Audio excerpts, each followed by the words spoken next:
जैसे आए वैसे वापस जाए, बंधन है नहीं जीवन में, बंधन है नहीं।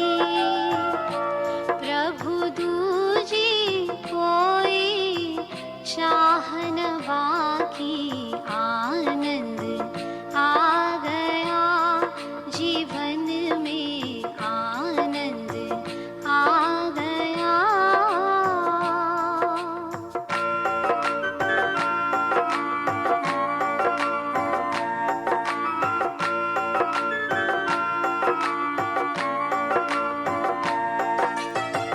तुमने लगाई है रे आग ये मन में, आके बुझाए तू ही सतगुरु देह में।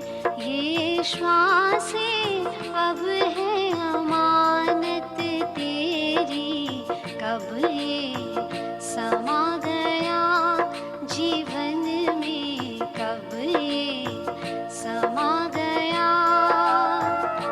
प्रभु दूजी कोई चाह न बाकी, आनंद आ गया जीवन में, आनंद आ गया, आ गया, आ गया, आ गया।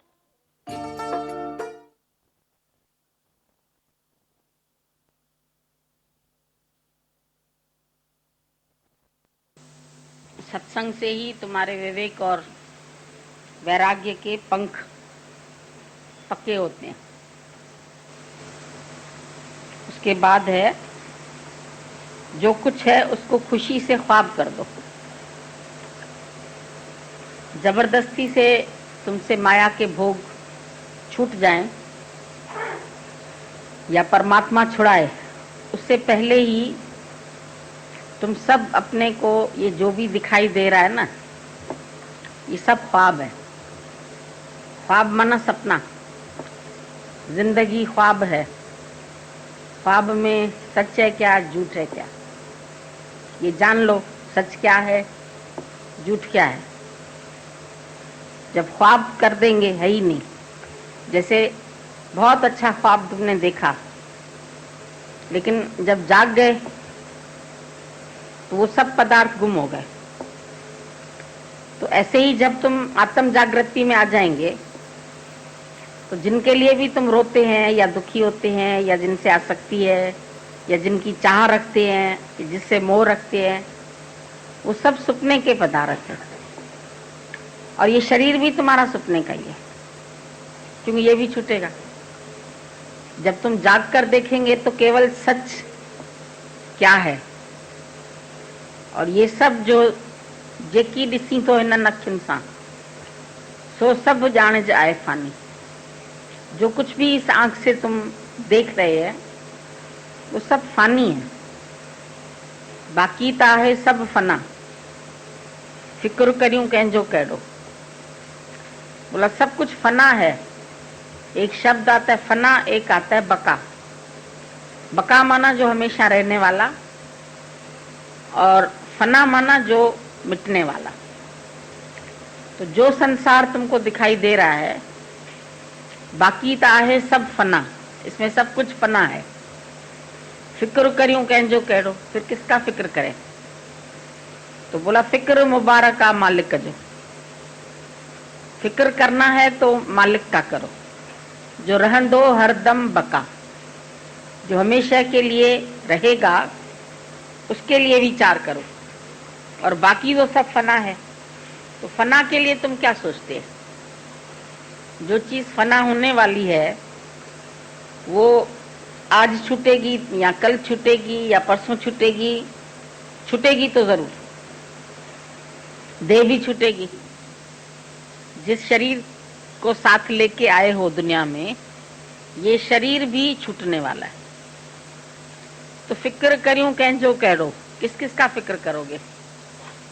सब चलनहार, सब जग चलनहार। ये गुरु तुम्हारी वृत्ति पहले ही पक्की करा देता है। वो नहीं पक्की करते तो रोते हैं। अगर सब चीज को फना समझोगे तो फिर किसके लिए रोगे?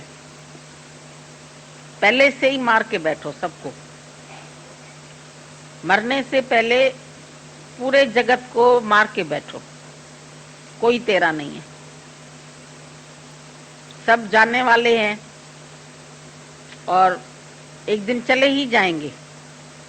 अगर ये तुमने अपने अंदर में निश्चय कर लिया तो फिर किसका शोक करेंगे? अर्जुन को भी शोक हुआ तो उसको कायम समझ रहा था। पहले कायम समझना माना स्थिर, हमेशा के लिए रहेगा। लेकिन कृष्ण ने बोला सब मरे पड़े हैं। ये बात समझ में नहीं आती थी कि कृष्ण ने ऐसी बात कैसे कह दी कि सब मरे पड़े हैं। मतलब सब अपनी रिटर्न टिकट लेके आए हैं। अभी तुम सब जितने यहाँ बैठे हैं अभी लौट के जाएंगे। कोई अभी घर जाएंगे यहाँ वाले, कोई कल जाएंगे, कोई परसों जाएंगे, कोई 4 दिन रह के जाएगा, कोई 15 दिन रह के जाएगा, है ना। तो जग समझ मुसाफिर खानो। थोड़े टाइम के लिए समझ लो तुम मुसाफिर खाने में बैठे, तो फिर दिल किससे लगाएंगे? आज यहाँ इतने, उनसे तुम्हारा मोह नहीं होता है, पर जिनके साथ उठते हो, बैठते हो, रहते हो, खाते हो, पीते हो, उनके लिए तुमको अंदर से रोना आता है। या जिनसे ज्ञान सुना, अब जैसे ये बदायूं वाली का शरीर शांत हुआ है, ये सब लोग चल के आए हैं। अच्छा है, प्रेम है तो आ गए, कोई बात नहीं। फिर साथ में गुरु का भी ज्ञान इनको मिल जाएगा। पर अटैचमेंट हो जाती है। जिससे भी ज्ञान लेते हैं, जिसका भी साथ करते हैं, तो उससे अटैच हो जाते हैं। पर सच्चा गुरु तुमको इस अटैचमेंट से भी हटाता है। इस शरीर से भी तुम निश्चय ले लो पूरा, फिर चाहे साथ रहे चाहे नहीं रहे, काम उतार के बैठो। कृष्ण ने बोला तुम निश्चय करके बैठ जाओ। उसके बाद ये शरीर भी अमानत है, कभी भी चला जाएगा। उसके भी शरीर को तीर लगा तो चला गया। अर्जुन भी नहीं बचा, कृष्ण भी नहीं बचा शरीर के कारण। तो बाकी था है सब फना। अब सब फना ही फना है, जाने ही वाला है, सब रिटर्न टिकट लेके आए हैं। फिर किसकी बात, किसको याद करें, किसको सोचें, किसके लिए रोएं, किसके लिए हंसें? गीता भगवान जब हम लोगों को ज्ञान दिया, बहुत अटक गया था मन। आप लोग का तो खैर उतना क्या अटका होगा, बहुत ही ज्यादा अटक गया था। तेरे बिना भी क्या जीना, ऐसे लगता था ये पॉसिबल ही नहीं है कि इसके सिवाय हम लोग जी पाएंगे, बहुत मुश्किल होगा। और तकलीफ जब हुई थी तो समझ में तो आ गया था कि ये शरीर अभी अधिक दिन नहीं रहने वाला है। तो उसमें उन्होंने हम सबको बहुत पक्का इतना दिया, इतना प्रेम भी दिया, ज्ञान भी दिया, और अपने पांव पर भी खड़ा कर दिया। बोले गुरु की मशाल से अपनी मशाल जला लो, नहीं तो कहोगे अरे वो मशाल बुझ गई, अब अंधेरा हो गया। तुम गुरु का दीपक जल रहा है, जागरण में आता है, एक बुझा हुआ दिया है, एक जला हुआ दिया है। जब जले हुए दिए के पास बुझा हुआ ले आते हैं तो वो जल जाता है। इसको बोलते हैं जागरण। उठ जाग मुसाफिर भोर भई, अब रैन कहाँ जो सोवत है। जो सोवत है सो खोवत है, और जो जागत है सो पावत है। तो उठ जाग, अब तुम जगे तो हो, नींद से तो जग गए। तो वो कौन सी भोर के लिए बोलता है? जो संत बोलते हैं उठ जाग मुसाफिर, एक तो मुसाफिर बोल दिया तुम्हें, बहुत अच्छा लगता है जब वो म्यूजिक से गाते हैं उसको।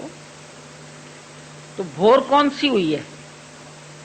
भोर माना रोशनी, प्रभात। जब तुम आंख खोलते हैं, खिड़की से बाहर देखते हैं, प्रभात हो गई, चलो उठो, मंजन करो, जो करना एक्सरसाइज करो, घूमो, पैदल जाओ। तो भोर में ही जाएंगे ना। आधी रात होएगी, 3 बजा है, घड़ी देखी तुमने, बोला अभी तो आधी रात है, अभी 2 घंटा और सो सकते, 3 घंटा सो सकते। तो रात्रि में तुम सो जाते हैं, पर भोर होते ही तुम्हारी आंख खुल जाती है। तो जब मेरी आंख खुल गई, भोर हो गई, तो रैन कहाँ जो सोवत है, फिर क्यों सो के बैठे, फिर क्यों अज्ञान की बातें करते हैं। जो भी बात करते हो देह से कनेक्टेड है, और देह से जितनी भी बातें कनेक्टेड है वो अंधकार की बात है। देह में हो तो अंधकार में हो, पर आत्म निश्चय करते हो तो भोर है, जागृति है। तुम जाग गए, अब जाग गए हो तो फिर सोने का ढोंग मत करो। जग गए हो तो रात के जो सपने देखे वो भूलो। अगर तुम बार बार बोलेंगे मैंने ये सपना देखा, मैंने ये सपना देखा, मैंने ये सब, सुनने वाला ही बोर हो जाएगा। बोला सपने की बात क्यों करते हैं, नहीं सपने में झगड़ा है, नहीं सपने में लड़ाई है। 2 दोस्तों ने आपस में झगड़ा किया, फिर कोर्ट में केस चला गया।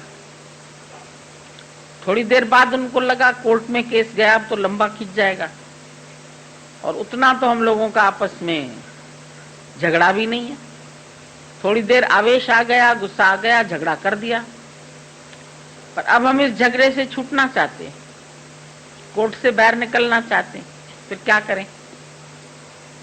तो वकील ने उसको समझाया, बोला तुम सारी बात बताना, ये बात हुई, फिर ये बात हुई, फिर ऐसे हुआ, फिर झगड़ा हुआ, फिर उसने मारा, फिर हमने मारा, और फिर उसके बाद कह देना फिर मेरी आंख खुल गई।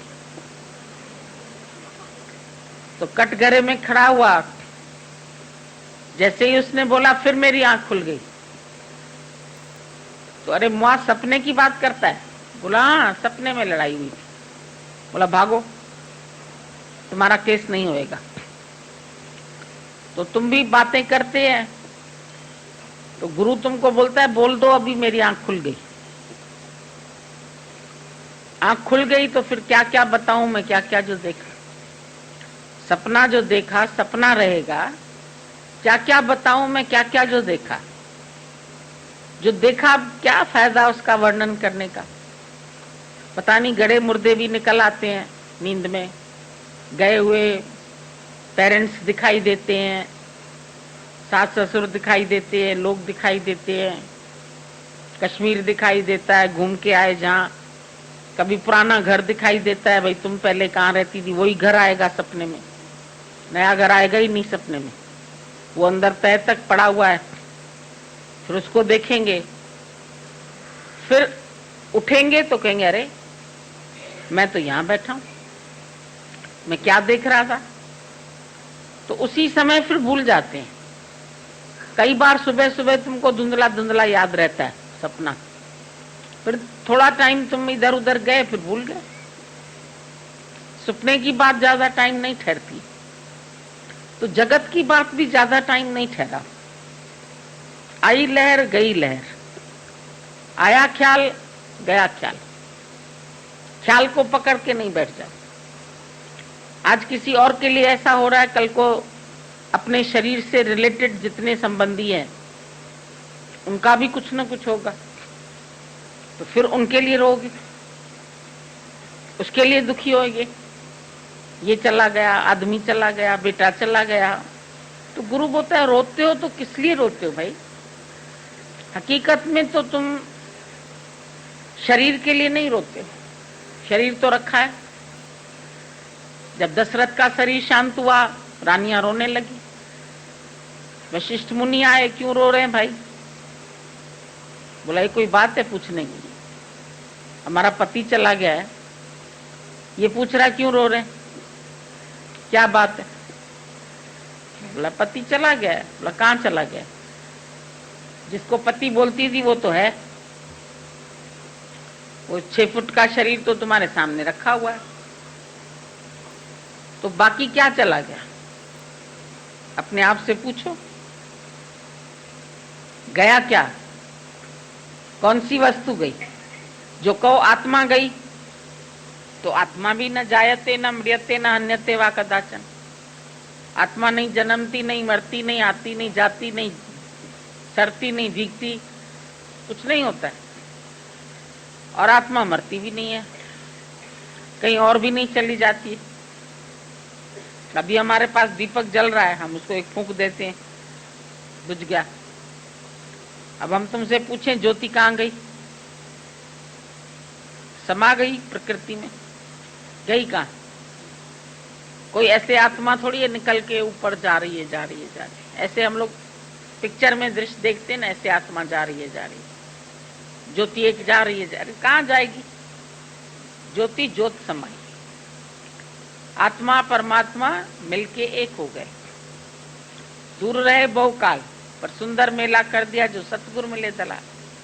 आत्मा और परमात्मा, बूंद और सागर एक ही है। कतरा नहीं है, तू सारा बहर है, तुम सारा सागर है। कतरे को खोने का डर है, पर सागर कहाँ खोएगा? कतरा सागर में खो सकता है, गुम हो सकता है। तुम अपना अस्तित्व परमात्मा में गुम कर दो, विराट स्वरूप बन जाओ। अपने को बूंद मानेंगे तो मरने वाला मानेंगे, सूखने वाला मानेंगे, क्षणिक मानेंगे। पर वो बूंद समाई समुद्र में, समा गई तो एक रूप हो गई। गंगा सागर में मिली तो गंगा सागर होए, गंगा सागर का रूप बन गई। अस्तित्व गया नहीं, वो उसमें समा गई। तुम्हारी आत्मा परमात्मा से मिलके एक हो गई। पहले अलग दिख रही थी, अंतःकरण उपाधि से ही ब्रह्म जीव है कहलाता। तज देह उपाधि ब्रह्म रूप है, जैसे बिंदु भी तो सिंधु का ही रूप है। शरीर की उपाधि है, घड़े की उपाधि है, आकार है। विकस्यो कुंभ जल माई समाये, तुम जल में कुंभ, कुंभ में जल है। तुमने नदी में मटका डाला, भर दिया, बाहर भीतर पानी। अभी उसमें देखो बाहर भी पानी है, भीतर भी पानी। अभी तुम ऐसे खींच रहे थे, मटका टूट गया। विकस्यो कुंभ जल माय समायो, अब कहां चला गया पानी? अब घड़े वाला पानी तुम अलग करो, कर सकोगे? नहीं कर पाओगे, मिक्स हो गया उसमें। विकस्यो कुंभ जल माय समाय, ये गत विरले जानी। वही अंदर की शक्ति बाहर की शक्ति से मिलके एक हो गई। ये कुंभ टूट गया। ले जाते हैं शमशान में शरीर, उसके साथ एक घड़ा भी ले जाते, फिर उस घड़े में एक छेद करते हैं, वो पानी ऐसे बहता रहता है, वो चक्कर लगाते रहते हैं, पानी बहता रहता है, बहता रहता है। बह गया सारा पानी तो फिर उस घड़े को ठक से तोड़ देते हैं। मतलब पानी जब तक था तो घड़ा चल रहा था, छेद हो गया, पानी बह गया, अब घड़ा क्या हुआ? बेकार हो गया। तो तुम्हारा शरीर भी चल रहा था, अचानक ही छेद हो जाता है, अचानक ही कोई बीमारी आती है, अचानक ही कोई तकलीफ आती है, अचानक समय आ जाता है। समय आ गया माना काल आ गया। काल बोलते हैं समय को, बोलते हैं ये काल। आजकल क्या चल रहा है? कौन सा काल चल रहा है? कलयुग चल रहा है। कभी सतयुग चल रहा था, कभी द्वापर था, कभी त्रेता था। तो काल चले गए ना सब। अब कौन सा काल है भाई? कलयुग है। समय खराब है, समय खराब है। समय खराब नहीं है, ये समय तो अच्छा ही है, पर इसमें तुम अपना काम कर लो, ढूंढ लो सच को। वक्त वञई तो वहन दो प्यारा, कर्म वञई तो ठान। वक्त जा रहा है, हाथ से निकल रहा है, देख रहे हो। रोज रोज आयु तुम्हारी कम होती जा रही है, कम होती जा रही है। श्वासों की गिनती कुछ गिनती की श्वासें हैं, 2 पल का गुजारा है। जिंदगी और कुछ भी नहीं। जिंदगी क्या है? ये 2 पल का गुजारा है। ये तेरी मेरी कहानी रह जाएगी। कुछ तो कहानी छोड़ जा, अच्छी कहानी छोड़ जा ना। रोगी, बीमार, दरिद्री, वो कहानी नहीं छोड़ जाओ।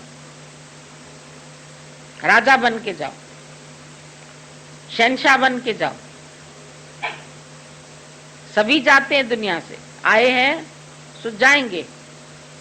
राजा, रंक, फकीर, पर एक सिंहासन चढ़ चले, एक बांधे जंजीर, एक मोह ममता की जंजीरों में बंधा हुआ जाता है दुनिया से, और एक सिंहासन चढ़ के बैठा, वो मरा ही नहीं। ब्रह्म ज्ञानी जी जुगा जुग अमर आए आत्मा, पाण सा प्यारा मिलाए तो छड़े परमात्मा। ब्रह्म ज्ञानी की युगों युगों तक कहानी चलती रहती है, आत्मा अमर हो जाती है। संसार वाले पैदा हुए कीड़े मकोड़े की तरह, बाल बच्चे बनाए, घर बनाया, मर गए, खत्म। लो खत्म, कहानी हो गई, कहानी खत्म हो गई। तो हम बोलते कहानी तो सबकी खत्म होनी है, और कुछ तो निशानी छोड़ जा। कोई तो ऐसा जीवन अपना चरित्र बना के जा जो दुनिया करे तो के याद। मोए पुजाणा मुल्क में नालो रहे तुझो शाद। निष्कामी जीवन बनाओ तो दुनिया तुमको याद करेगी, देह से नहीं, लेकिन जो उसने कार्य किया, उसने जिसको जागृत किया, वो उसको याद करेंगे। जिसने अपना निष्काम जीवन बनाया, जो सबके हित के लिए जिया, वो सब उसको याद करेंगे, वो सब उसको प्यार करेंगे। तो वो जैसे मरा ही नहीं, सबके दिल में समा गया, याद बन के, प्यार बन के सबके हृदय में समा गया।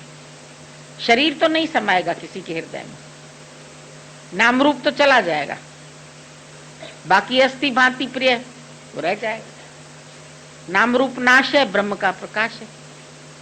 अभी भाई बोलते परसों से वो गई, शरीर तो अभी रखा है, लेकिन गई। कौन गया? कौन आया, कौन गया? अमर आत्मा गई नहीं, बाकी शरीर वो है ही मिथ्या। 4 तत्व निकल गए, बाकी एक तोता रह गया। मिट्टी रह गई, मिट्टी को मिट्टी में मिला दो। नहीं है तो मिट्टी, अहंकार बहुत करते हैं। गुरु कहेगा जीते जी ही मर जाओ, तो अहंकार किस बात का करोगे? ना मैं तन ही रहा, ना मैं मन ही रहा, तो सतगुरु मिलने से झगड़ा खत्म हो गया। फिर ये कुटुंब वाले क्यों झगड़ा फैलाते हो भाई? जाल इंद्र का अब तो भस्म हो गया। इंद्र जाली ने जाल बनाया, ईश जीव बन देखन आया। ये सब जाल है, इसमें ईश्वर ही जीव बन के देखन आया। आपसे आप ही भूला, अपने स्वरूप को भूल गया, माया के भरम में भूल गया। अहंकार आ गया, मैं कुछ हूं, मैं कुछ हूं, मैं डॉक्टर, मैं इंजीनियर। अब देखो पति डॉक्टर था, उसको था ये इंजेक्शन लगनी है, संडे का दिन पड़ गया, इंजेक्शन नहीं मिली। होनी है, इसको क्या बोलेंगे? और अगर मिल भी जाता, एक की तो मिल गई इंजेक्शन, जब तक भर रहा था खत्म हो गया। जब कहानी खत्म है तो लुकमान हकीम भी नहीं बचा सकता तुम। मरते दम लुकमान भी ये कह गया कि ये घड़ी हरगिज न टाली जाएगी। जब तेरी डोली उठाई जाएगी तो बिन मुहूर्त के उठा ली जाएगी। इसका कोई मुहूर्त नहीं निकलने वाला, बिन मुहूर्त के उठा ली जाएगी। तो तुम काहे के लिए मोह करते? मोह का बंधन तोड़ दिया। ऐसी करी गुरुदेव, ये मोह लगा के बैठे। ये ममता है, ये रोग है, ये बीमारी है, ये विकार है। काम, क्रोध, लोभ, मोह, अहंकार, 5 विकार। ये भगवान ने 5 चोर दिया साथी, पर गुरु ने छुड़ा दिया उन्होंने। गुरु ने तुमको जीते जी इस 5 विकार से छुड़ा दिया। अब तुम अपने अंदर जब आत्मा का अनुभव करते हैं, प्रकाश हो गया, फिर अंधकार कहां बचेगा। जब मिथ्या समझ में आया तुम्हें, तो कामना किस चीज की करेंगे, क्रोध किस बात के लिए करेंगे। कोई मेरी इच्छा नहीं पूरी होती है तो हम क्रोध करते हैं। ममता किससे रखेंगे, मोह किससे रखेंगे। झूठे मोह के बंदे, ये फंदे झूठे है। क्यों फंसता है इसमें बंदे। तू मान या न मान, तुम्हारी मर्जी है, पर तेरा कोई भी नहीं। जब अपनी सगी देह भी नहीं है तो कौन अपना है। क्या देखेंगे, किसको देखना है, किससे मिलना है। माटी तो है माटी भाई, तेरी मेरी काया। किस पे मोहित होते हो। आदमी सुंदर है, बड़ा मोहित हो रहे हैं। नहीं, सुंदर नहीं है, पैसा लाके देता है, घर का खर्चा चलाता है, उसके कारण तुम स्वागिण है, तो तुम बोलेंगे भाई ये स्वागन होके जा रही है दुनिया से। औरतें खुश होती है कि मैं स्वागन होके जाऊं, पति के होते जाऊं। और ज्ञानी हमेशा स्वागन है, क्योंकि उसका पति हमेशा उसके साथ है। वो कभी विधवा नहीं हो सकती। आओ स्वागण साचवा कांद जैंजे कच्छ में। जिसने परमात्मा को रिझाया वो स्वागण है। गुरु नानक ने बोला, रन्ना से ना आखिए जिसका मरे भतार। जिसका पति जाता है उसको हम विधवा नहीं बोलते। रन्ना से आखिए जिस विसार्या कलतार। वो दुखी रहेंगे जिन्होंने कलतार को बुलाया, वो दुखी है। विधवा दुखी है तो तुम भी सधवा होते भी दुखी है कि अगर परमात्मा को बुलाए तो। सधवा होते हुए भी रोती हैं। सब क्यों रोती हैं, सुखों को रोते हैं ना। आदमी अच्छा नहीं मिला, डाइवोर्स दे रहा है, झगड़ा करता है, ड्रिंक करता है, मारता है, चला जाए तो अच्छा है नहीं। लेकिन पूछता है, प्रेम करता है, पैसा लाके देता है, रोज गठरी इतनी ले आता है दुकान से, तो तुम उसको अंदर डाल के बड़े खुश होते हैं। 10 वस्तु ले पाछे पावे, एक वस्तु कारण बिखोट गंवावे। 10 वस्तुएं देता है परमात्मा, तुम जल्दी से रख लेते, और एक वस्तु कारण बिखोट गंवावे, विश्वास गंवाते। एक वस्तु के लिए ये क्यों चली गई, उसका रोना रोते। इसको नहीं जाना चाहिए था। तुम्हारी मर्जी चलेगी क्या, चलेगी तो उसी की मर्जी। तो उसकी मर्जी पे सब छोड़ दो। अब उनकी रजा पे छोड़ दिया, आबाद करें बर्बाद करें। उनका था, उनको सौंप दिया, सौंप दो। अब दिल दे के तकादा कौन करे। दिल दे दो परमात्मा को। दिल में सब है जगत, वो भी दे दो। मैं मेरा भी दिल में बैठा है, वो भी दे दो। दिल है अमानत सतगुर दी, दर दर ते लगाया नहीं जाता। तुम इतने बेवकूफ है, तुम शरीर की प्रशंसा में अपनी प्रशंसा समझते हैं, पति की प्रशंसा में अपनी प्रशंसा समझते हैं, बच्चों की प्रशंसा में अपनी। बच्चे खराब है तो तुम अंदर से दुखी होते हैं। बच्चे क्रोधी हैं, बच्चे गलत चल रहे हैं, बच्चे लव करके आए, बच्चे अच्छे नहीं हैं। तो बच्चे का कर्म जाने ना, तुम क्यों बच्चे से जुड़ गई।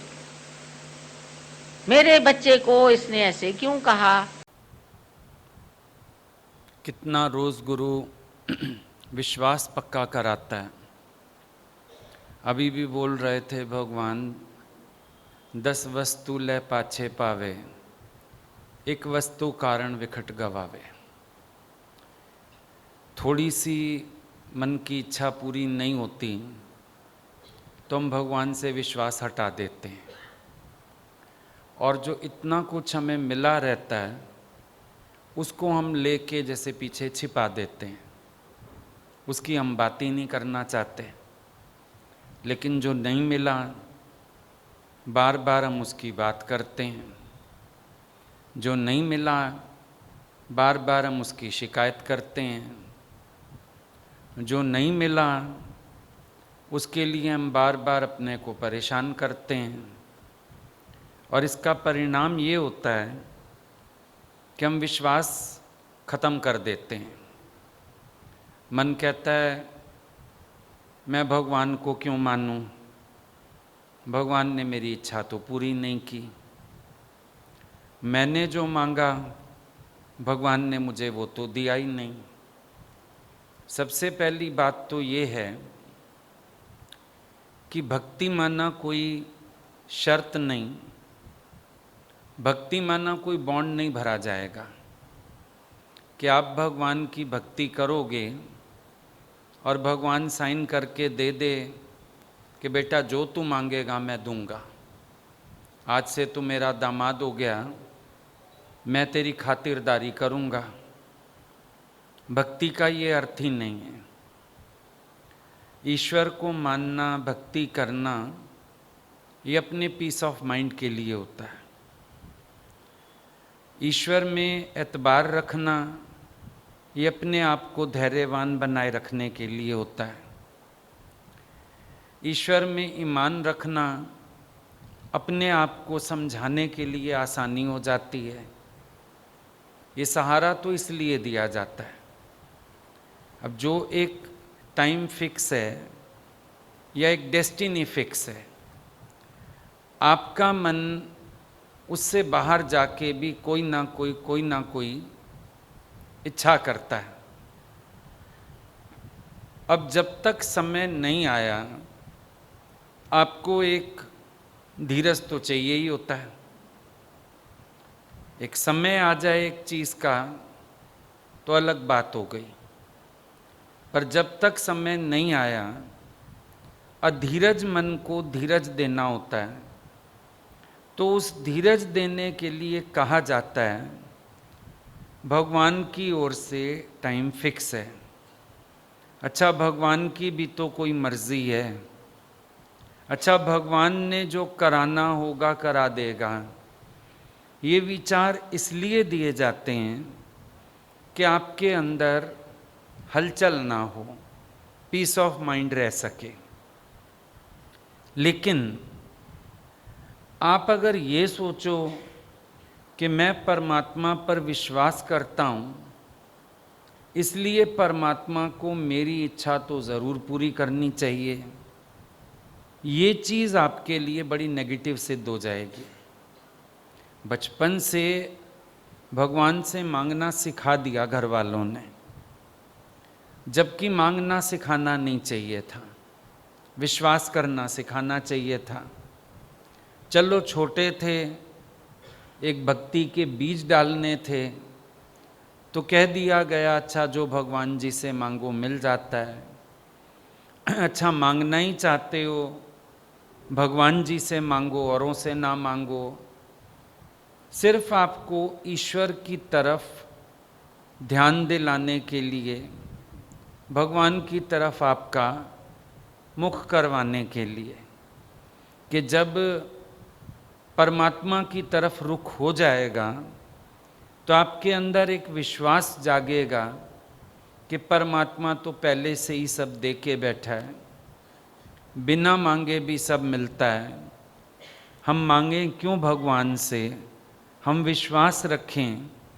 सोचा ये गया कि जब आप आओगे तो आप अपने आप ही कुछ चीज़ों को समझ जाओगे। जैसे संसार में होता है, अभी एक लड़का लड़की का प्यार हो जाता है तो अपनी अपनी नेगेटिविटीज़ तो नहीं शेयर करते एक दूसरे से, तो पता होता है भाई जब आएगी लड़की घर में समझ ही जाएगी। अब वो कहती है ये गुस्सा बहुत करता है। बेटा आदमी लोग तो गुस्सा करते ही हैं। ये पॉजेसिव बहुत है। बेटा आदमी लोग तो हक रखते ही हैं। कुछ ऐसी चीज़ें होती हैं जिनको आप शादी के बाद समझ जाते हो। संतों ने युक्ति निकाली, घर वालों ने युक्ति निकाली कि जब ये लोग परमात्मा की तरफ आएंगे अपने आप ही मैच्योर हो जाएंगे, समझ जाएंगे। लेकिन हमारा बचपना जाता ही नहीं।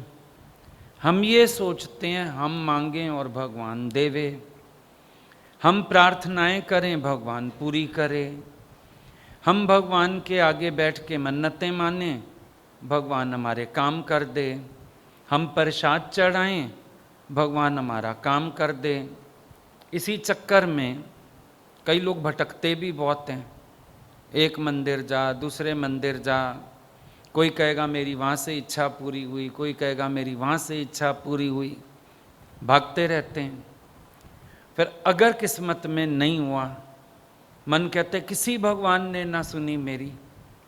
अब सबसे पहले तो भगवान इतने सारे हैं ही नहीं, भगवान तो एक ही है, नाना रूप धरे बहुरंगी। चलो जिस तरफ तेरा आकर्षण हो गया, तेरी भावना जाग गई, तेरा प्यार हो गया, तूने परमात्मा को अपना बना लिया। वो तो प्यार करने के लिए एक रूप था, वो भी उसका असली रूप नहीं है। समय समय पर भगवान रूप धारण करते हैं लीला करने के लिए। अब हमने समझा वही रूप है बस भगवान का, एक ही रूप तो नहीं है, एक ही लीला में कई रूप दिखा दिए। अब भगवान राम का राजा वाला फोटो भी आता है, बनवासी वाला भी आता है, दोनों आते हैं। कहीं केवट को तारते हुए भी है, कहीं भिलनी को तारते हुए भी है, कहीं तीर चलाते हुए भी है, कहीं आशीर्वाद की मुद्रा भी है। सारे रूप उसी के हैं। कृष्ण जो गोपियों के साथ हैं, जो अर्जुन के पास हैं, जो द्वारिकाधीश हैं, तीनों में फर्क है। एक में मक्खन चोर हैं, एक में रास हो रही है, एक में रथ हाँक रहे हैं, एक में तो राजा बने बैठे हैं। तो इतने सारे भगवान तो हैं नहीं, इसको छोड़ इसके पीछे, इस तू नहीं और सही, और नहीं और सही। ये भी तो एक हमारे दिमाग की गलतफहमी है। ये वाला भगवान इच्छा पूरी नहीं कर रहा, चलो मैं भी ये कर दे, ये नहीं कर रहा मैं भी ये कर दे। ये तो बड़ी गलतफहमी है। किसी के यहाँ नारियल ले गए, किसी के यहाँ लड्डू ले गए, किसी के यहाँ चने ले गए, किसी के यहाँ गुलाब का फूल ले गए, किसी के यहाँ गेंदे का फूल ले गए, किसी के यहाँ कमल का फूल ले गए, किसी के यहाँ चुनरी ले गए, किसी के यहाँ पीताम्बर ले गए। कोई तो सुने। हर जगह अलग अलग रीत बनी रहती है। फिर सोचते हैं उस रीत को फॉलो कर लें। कहीं बीड़े चढ़ाए जाते हैं तो कहीं कुछ किया जाता है। लेकिन ये सब करने की क्या आवश्यकता है? आप अपने कर्म पे ध्यान दो ना। आपका कर्म करने में अधिकार है, फल में अधिकार नहीं है। गीता खोल के पढ़ो, भगवान क्या बता रहे हैं? भगवान कह रहे हैं कर्म करने में मैंने तुझे स्वतंत्र रखा है, लेकिन फल भोगने में तू परतंत्र है। तो तेरा अधिकार तेरे कर्म तक है, अपना कर्म करो। और तेरा अधिकार फल में है नहीं, लेकिन तुम फल की आकांक्षा करते हुए कर्म करते हो। ये सबसे गलत काम करते हो। भगवान अर्जुन को कह रहे हैं कर्म कर, फल की चिंता मिटा दे। तो अपना कर्म करता जा, फल मेरे ऊपर छोड़ दे। जब मुझे जो रिजल्ट देना होगा मैं दे दूंगा। अब विचार बदलो। देखो बड़ी एक अच्छा लॉजिक है, एक विचार बदले तो व्यवहार बदल जाता है, और कभी कभी एक व्यवहार बदले तो विचार बदल जाता है। विचार और व्यवहार बड़े कनेक्टेड हैं। अब एक विचार बदलो, भाई आप सोचो भगवान तूने मेरे लिए किया ही क्या, व्यवहार बदल जाएगा, मंदिर जाना ही छूट जाएगा। कभी कभी किसी का व्यवहार देख के उसके प्रति विचार बदल जाता है हमारा। दुनिया में होता नहीं है, कहते हैं हमारा तो बड़ा अच्छा विचार था आपके लिए, आपके व्यवहार से समझ में आ गया आप तो सही नहीं हो, विचारधारा बदल गई मेरी आपके लिए। अब ये व्यवहार और विचार पूरक हैं एक दूसरे के। ईश्वर के प्रति क्या धारणा है आपकी, आपके पूरा व्यवहार उस पर निर्भर करता है। धारणा ही गलत है। आपने भगवान को ऐसे माना है जैसे एटीएम मशीन, कार्ड लगाओ पैसा आएगा। दूध देने वाली मशीन, मदर डेयरी, सिक्का डालो दूध आ जाएगा। आपने अपनी भक्ति का स्वरूप ऐसा कर रखा है कि मैं मांगूं भगवान को देना ही चाहिए, मैं जो चाह रहा हूं मिलना ही चाहिए। अच्छा, क्या ऐसा है तुम्हें खाना नहीं मिल रहा, कपड़ा नहीं मिल रहा, टेंशन किस चीज़ की अगर थोड़ा वक्त लग भी रहा है? लोगों को देख देख के मेरे सारे फ्रेंड्स की नौकरी लग गई, मेरी नहीं लगी। मेरे सारे दोस्तों की शादी हो गई, मेरी नहीं हुई। वो 2-2 बच्चों के बाप बन गए, मैं अभी कुंवारा ही बैठा हूँ। टेंशन तो ये है, लोगों को देख के ज़्यादा परेशान हो, अपने आप से कोई इतनी परेशानी नहीं है। तुम जहाँ हो, जैसे हो, तुम अपने आप में बहुत अच्छे हो। भगवान बेसिक रिक्वायरमेंट सबकी पूरी कर रहा है, लेकिन जो अंदर एक लग्जरी की इच्छा है, दिखावे की इच्छा है, लोगों से compete करने की भावना है, परेशान तो ये कर रही है। अपने पास, किसी के पास लेडीज़ को देखो, कपड़ों की कमी नहीं होती, पर क्योंकि देवरानी लेके आई इसलिए एक सूट लेना है, क्योंकि उसने चेन लिया इसीलिए मुझे मंगलसूत्र लेना है, क्योंकि उसने ये काम नहीं किया इसीलिए आज मैं भी स्ट्राइक पर हूँ, क्योंकि उसने एक फंक्शन किया है मुझे भी करना है। कई बार तो ऐसे फालतू खर्चे भी करते हैं। देखो, उसने बर्थडे मना लिया बेटे का, हम कीर्तन तो करवा लें कम से कम। अब उसमें भी खर्चा ऐसा ही करना चाहेंगे जैसा उसने पार्टी में किया। हमारा बहुत सारा जो दिमाग खराब रहता है लोगों को देख के रहता है। लोग ये कर रहे हैं, लोग ये कर रहे हैं, लोग ये कर रहे हैं। भाई, किसी का लाल मुंह दिख जाए, किसी के चेहरे पे नूर हो, लाल हो मुंह, तो अपने चेहरे को पीट पीट के लाल थोड़ी कर लोगे? करोगे क्या ऐसा? भाई, इसका मुंह तो लाल लाल दिख रहा है, ले थप्पड़ पे थप्पड़ अपने मुंह पे, लाली तो आए किसी तरह आए। ऐसा करोगे क्या? और क्या पता उसके मुंह पे नूर था या खुशकी थी, तूने खामखा अपना मुंह पीट लिया। तो किसी को देख के अपनी जिंदगी को ड्राफ्ट नहीं करना चाहिए। तुम्हारी जिंदगी यूनिक है। सबसे पहली बात है, तुम यूनिक हो। तुम्हारी शक्ल दुनिया में कितनों से मिलती है? किसी से नहीं मिल रही। तुम यूनिक हो, तुम्हारी लाइफ यूनिक है। तुम्हारी लाइफ का अपना पर्पस है, दूसरे की लाइफ का अपना पर्पस है। हम ये कह रहे हैं हमने एक एम बनाया, लेकिन ईश्वर ने भी तो तुझे किसी एम से बनाया होगा। तूने तो अपना एम बनाया है, भगवान ने तुझे किसी एम से बनाया होगा।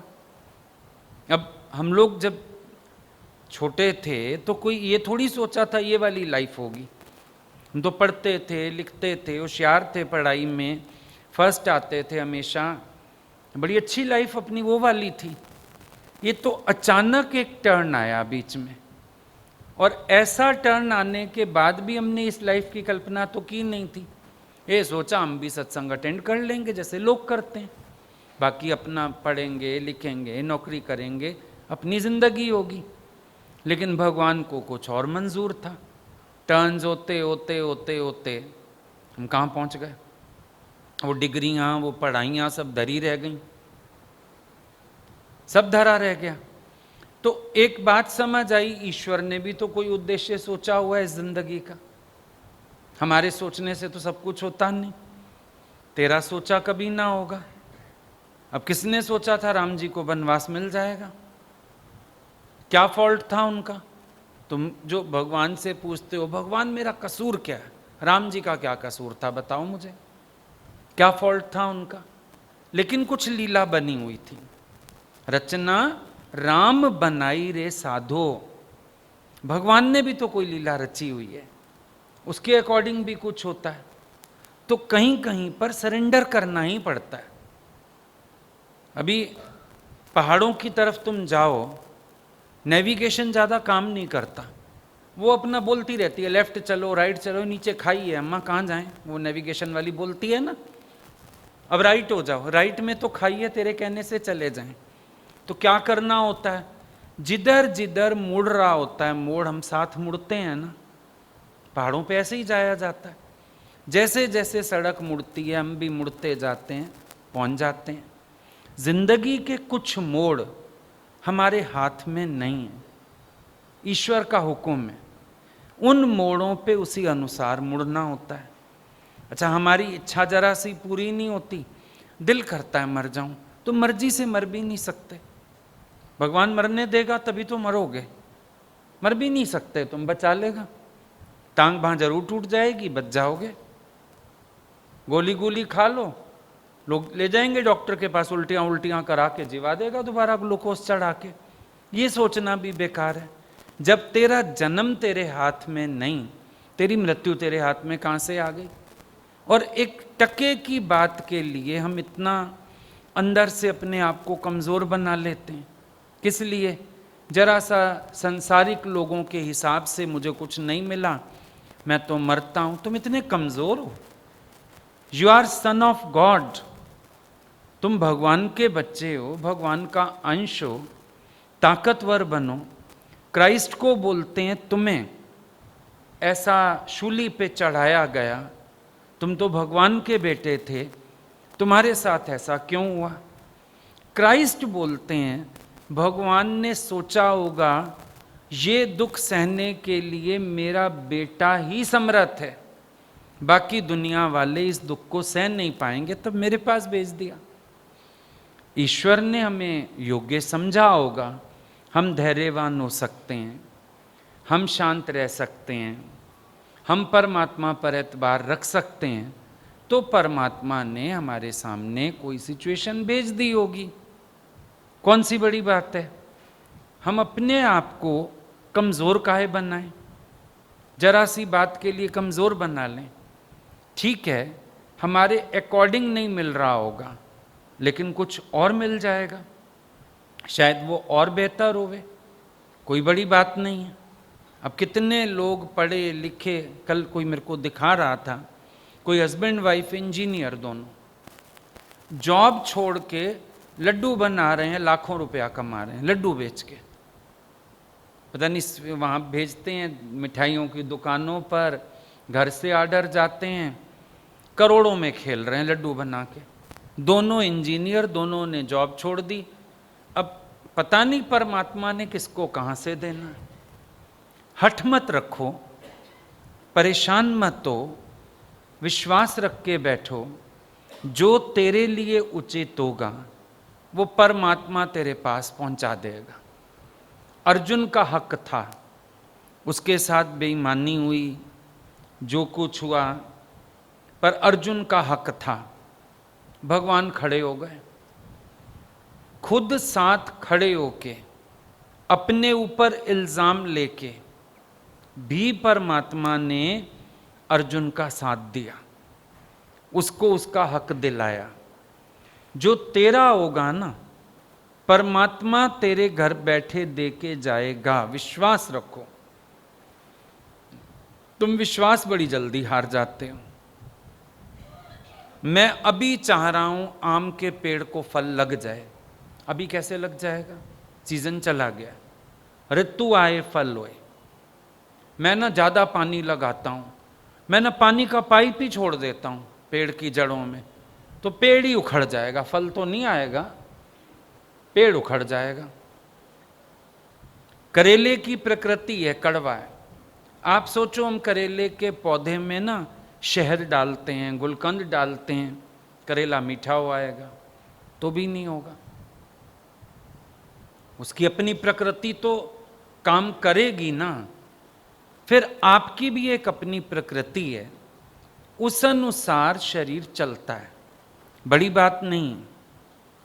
समय लगता है हर चीज को। अभी पीछे भी एक लड़के की जॉब छूटी, यहीं चंडीगढ़ ही कर रहा था, उसके बाद वो आ गया वापस, हमारे पास भी रहा काफ़ी टाइम। रोज़ हलचल में, मेरा कहीं काम नहीं बन रहा, मेरा कहीं काम नहीं बन रहा, इंटरव्यू क्लियर नहीं हो रहा, इंटरव्यू क्लियर हो गया मुझे कॉल नहीं आ रही। और हम भी रोज़ बोलते थे धैर्य से बैठ जा। अब एक दिन अचानक रात के समय कोई इंटरव्यू हुआ 8-9 बजे, वही क्लियर हुआ, वहीं जॉब लगी, पहुंच गया, इतनी अच्छी पे मिल रही है। अब 6-8 महीने लग गए, पर फिक्स था, सो व्हाट। और हम तो ये बोलते हैं देरी में भी भलाई है, एंजॉय कर लो, क्या हो गया। किसी ने बोला शादी नहीं हो रही, मैं बहुत परेशान हूं। उनका पीसनी तो यही चक्की है ना गृहस्थी की, और 4 दिन एंजॉय कर ले। कौन सी मिठाई रह जाएगी जो तेरे को ना मिलेगी, मिल तो जाएगी। हर बेवकूफ को फजीती मिल जाती है, परेशान मत हो, 4 दिन एंजॉय कर ले। नौकरी लग जाएगी फिर तो भाग दौड़ में लगी जाएगा ना, कोई बात नहीं, 4 दिन ऐश कर ले, माँ की हाथ की बनी खा ले। फिर तो पता नहीं किस शहर में जाएगा, बना के खाएगा, पीजी की खाएगा, 4 दिन एंजॉय कर ले। तकड़बाजी है, हर चीज के लिए तकड़बाजी है। जल्दी हो जाए, जल्दी हो जाए, अभी हो जाए, तुरंत हो जाए, हो जाएगा, समय से होगा सब। परमात्मा की मर्जी चलेगी, तेरी मर्जी नहीं चलेगी। और हम तुम्हें कह रहे हैं भगवान को इसलिए मत मानो कि तुम्हारी इच्छाएं पूरी करेगा, उसको इसलिए मानो कि तुम्हें धीरज आएगा, उसको इसलिए मानो कि ये विश्वास तुम्हारा कवच बनेगा। विश्वास रहता है तो हिम्मत रहती है। संसार में भी देखो कोई हालत आ जाए, अब कोई शख्स हम ऐसा नहीं ढूंढते जो मेरी जगह कुछ सहन कर लेगा, पर ऐसा शख्स दोस्त बनाते हैं जो दुख के समय साथ खड़ा होगा, वो कहेगा मैं हूं तेरे साथ। ऐसा शख्स ही ढूंढते हो ना। भगवान से अच्छा नहीं हो सकता कोई दोस्त, वो साथ खड़ा है, हर परिस्थिति में साथ खड़ा है। भक्ति एक कवच का काम करती है। जब जब मन अधीरज होने लगता है, जब जब मन परेशान होने लगता है, जब जब मन दुखी सुखी होने लगता है, तो परमात्मा का सहारा हमको स्ट्रांग बनाता है। अभी याद करो बचपन के दिन, लड़ाई हो जाती थी ना दोस्तों से, स्कूल में लड़ाई हो गई किसी से, कौन याद आता था? अपने दोस्त, फटाफट फोन करके आइयो आइयो भाई लड़ाई हो गई। अंदर एक बड़ा धैर्य होता था कि बस वो दोस्त मेरा आएगा और सब ठीक हो जाएगा। वो 4 दोस्त और भी लाएगा अपने, इनको मार के भगा देंगे वो लोग। भगवान का सहारा ऐसा होता है, जैसे तुम्हें सांसारिक लोगों पे एतबार होता है ना, बड़ा भाई पढ़ता हो स्कूल में, छोटा बड़ा रिलैक्स होता है, ओए कुछ कहा ना भैया को बुला लाऊंगा, तुम्हें ऐसा धैर्य होता है ना। भगवान के भगत को भगवान के प्रति ऐसा धैर्य होता है। वो सोचता है मेरा परमात्मा बैठा है ना, मेरी सोचने वाला बैठा है ना, मुझे संभालने वाला बैठा है ना, आपे देखेगा सब। तो हिम्मत ना टूटे, कमजोर ना पड़े, भगवान का दर उसके लिए होता है। ये पता नहीं तुम्हें किसने सिखा दिया कि मंगते फकीर बन के भगवान के दर पे जाना होता है, रोज भीख होती है, रोज भगवान को कहना होता है ये दे दो, ये दे दो, ये कर दो, वो कर दो। तुम तो ऑर्डर मारने जाते हो मंदिर, जरा सी भक्ति के 2 फूल चढ़ाते हो, बदले में पता नहीं क्या कुछ ही मांग आते हो। एक शादी में भी किसी के घर जाओ, सोच के सगन डालते हो, अरे हम 4 लोग चल रहे हैं, 100 रुपये सगन डालें, अच्छा नहीं लगेगा, 500 तो डालो, 1000 तो डालो। और भगवान के यहाँ तो 2 फूल चढ़ा के पता नहीं कितने ऑर्डर दे आते हो। सोच रहे हो ना देरी क्यों हो रही है, क्या पता देरी में भलाई होवे। एक बार बताते हैं, एक जगह बारिश नहीं हुई, बहुत गर्मी पड़ी। एक संत रहता था उधर, लोगों ने कहा संत जी आप कुछ करिए। संत अपना तपस्या करने बैठ गया, बारिश करा दी। बारिश करा दी तो फसल भी होएगी। अब जो वो फसल में से सामान निकला, जो जो खाए मरे, जो जो खाए मरे। आखिर पता लगाया गया क्या हुआ है। बोला भगवान तेज गर्मी कर रहा था, धरती में कोई कीड़े थे, उन्होंने मरना था, वो मरते, फिर बारिश होती, फसल होती, सही होता। इसने करी जल्दी, वो कीड़े मरे नहीं, फसल हो गई, सारे कीड़े फसल में घुस गए। अब इसकी जल्दबाजी से लोग मर रहे हैं। तो जल्दबाजी, जल्दी का काम शैतान का। कभी कभी आप जल्दी करना चाहते हो, देर में भी भलाई है। कोई आपके साथ कुछ गलत होने वाला होगा, कोई इल्ज़ाम लगने वाला होगा, कोई गलत हैबिट में आप जाने वाले होगे, क्या पता परमात्मा आपकी किस चीज से रक्षा कर रहा है। आप ये क्यों नहीं सोचते हो, इस देरी में भी भगवान मेरी किसी चीज से तो रक्षा कर रहा है। एक दही भी जमाते हैं हम, दूध में जामन डाल के 4-6 घंटे अनटच्ड छोड़ देते हैं उसको, फिर दही जम जाती है।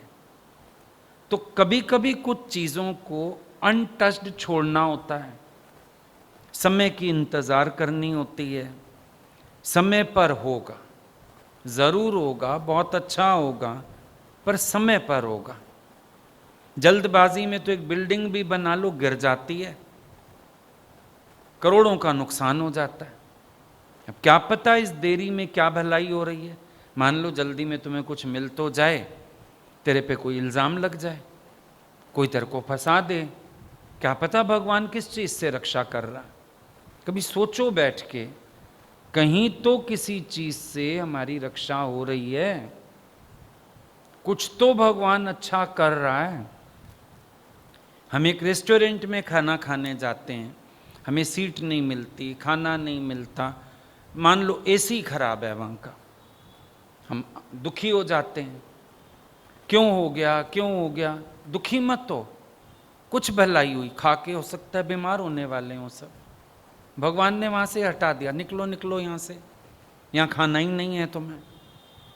कई बार होता है, फैन खराब हो गया, एसी खराब हो गया, फिर हम वापस आते पीछे बुलाने आ जाता है, चलो चलो ठीक हो गया। हम बोलते हैं नहीं भैया दोबारा हो गया तो।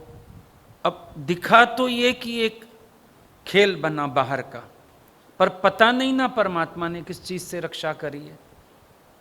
हम लोग इसीलिए अधीरज नहीं होते, चलो चलो ठीक है वापस चलो चलो।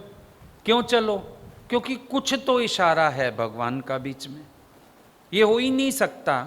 उठाया है परमात्मा ने तो किसी कारण से, बिठाया है तो किसी कारण से, कहीं ले गया है तो किसी कारण से, वापिस ले आया है तो किसी कारण से, कोई कारण होगा।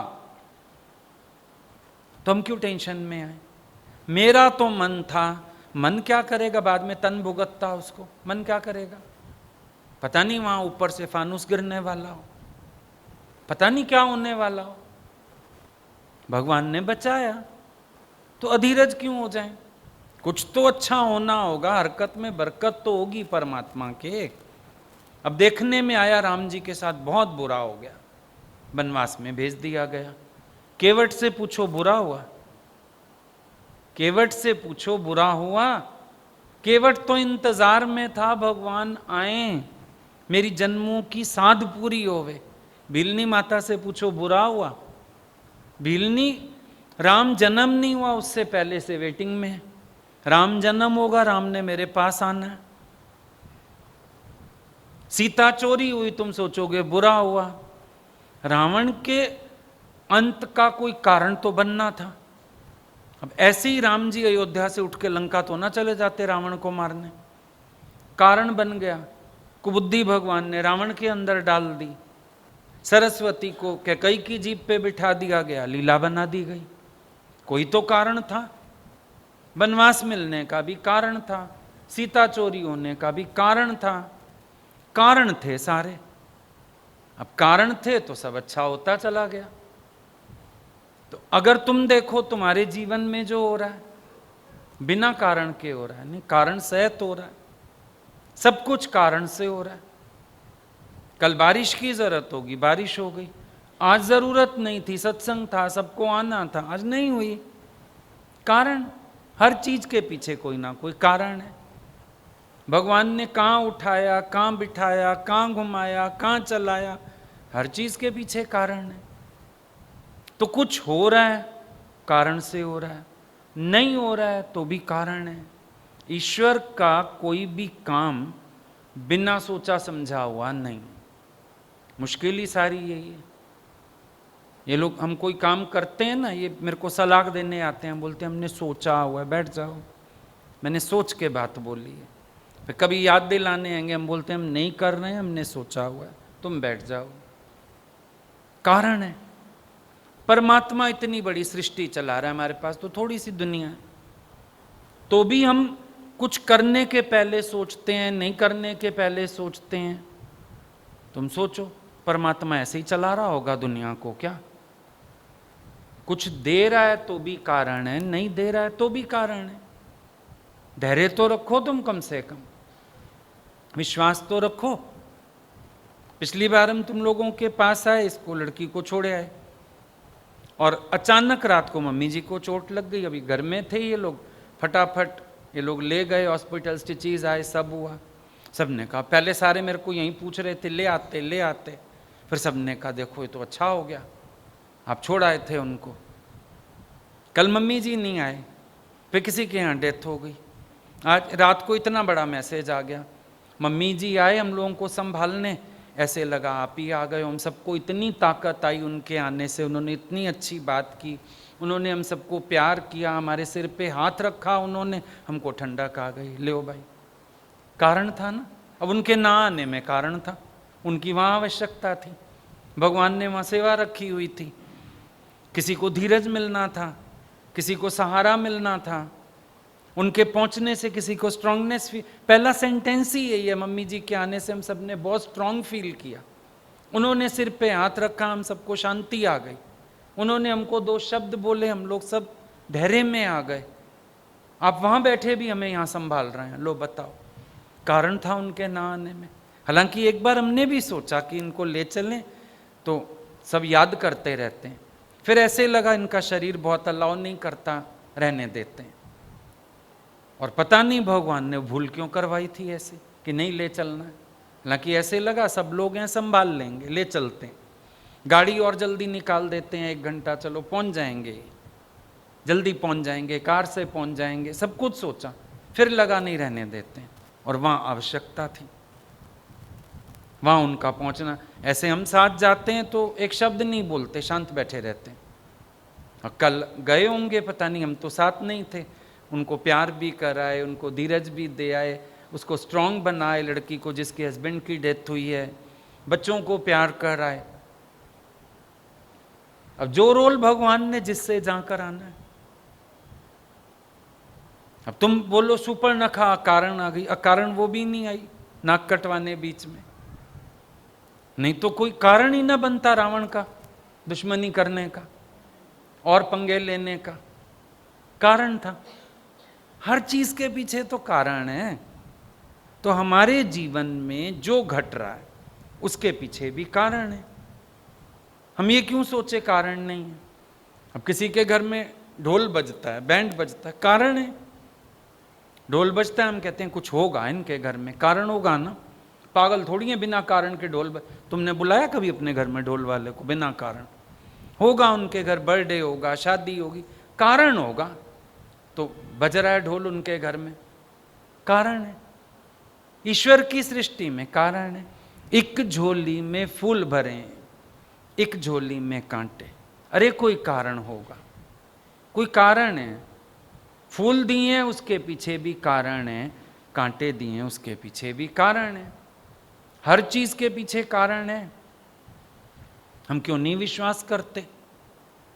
ईश्वर की सृष्टि में कोई भी चीज अकारण नहीं है।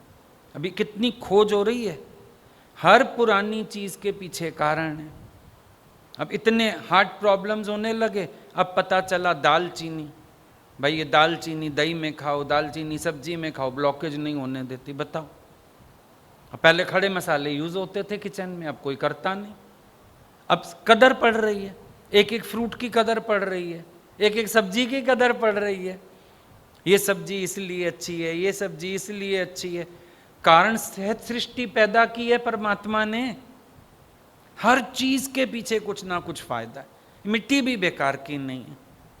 नेचुरोपैथी वालों के पास जाओ, मिट्टी का लेप लगा देंगे तेरे पेट पे, माथे पे। मिट्टी भी अकारण नहीं बनाई भगवान ने। हर चीज के पीछे कारण है। और तुम ऐसे ही सारा दिन खाली दिमाग है, काम कोई है नहीं, क्यों क्यों क्यों क्यों क्यों क्यों। एक लड़का देखा था हमने गुरुजी के उधर लखनऊ में,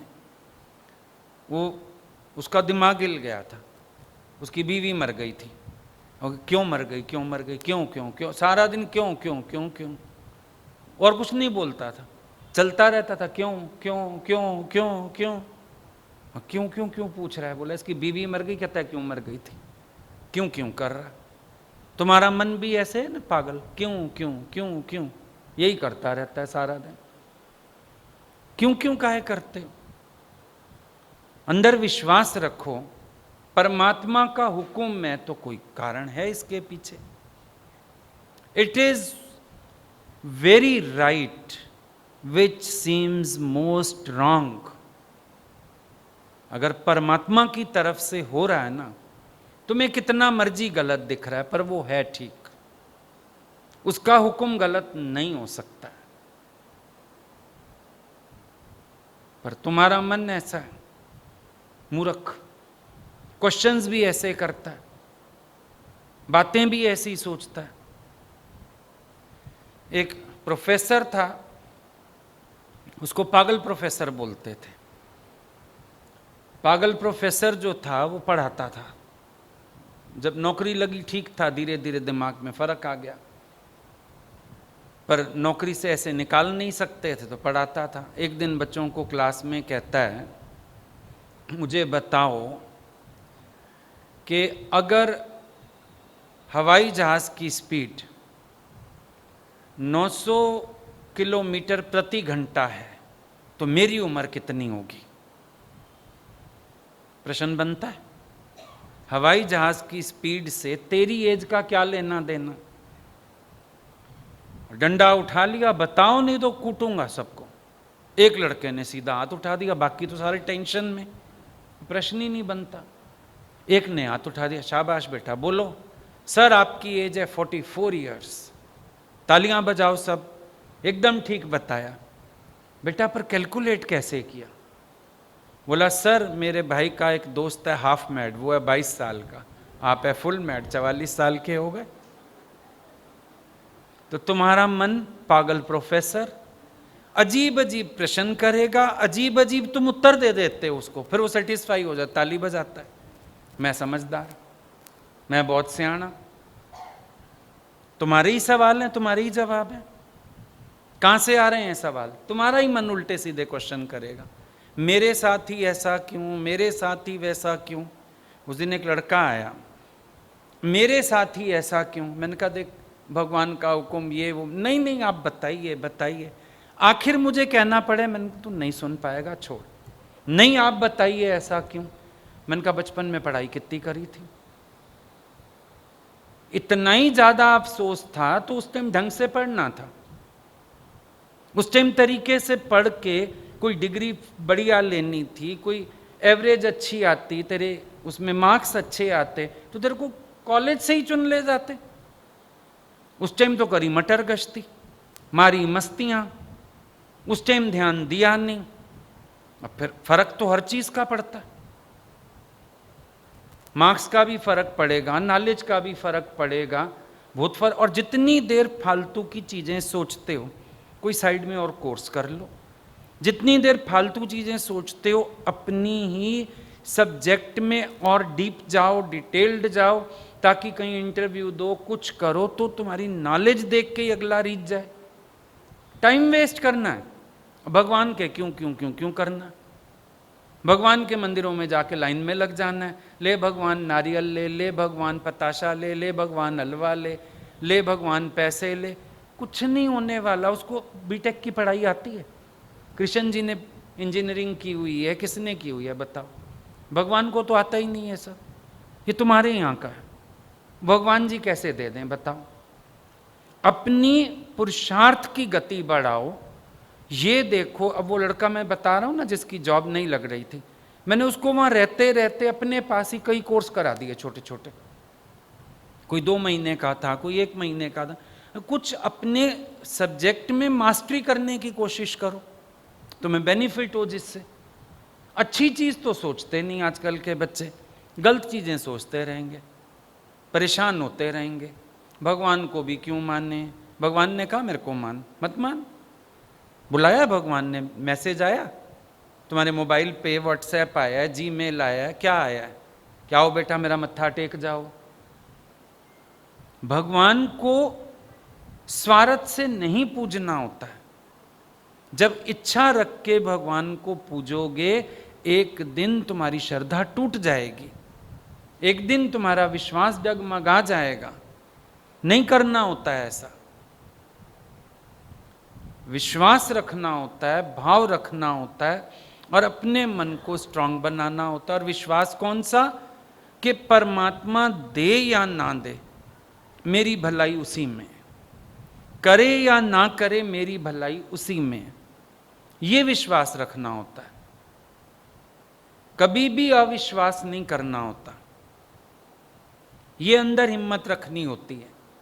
भगवान मेरी हिम्मत बने, उसकी भक्ति मेरी हिम्मत बने, ये चीज होती है कि कोई बात नहीं परमात्मा, मुझे विश्वास है तुमने मेरे लिए कुछ और अच्छा रखा है, मुझे विश्वास है कुछ और भलाई तुमने सोची है, मेरे को नहीं पता पर अचानक मेरे सामने आ जाएगी।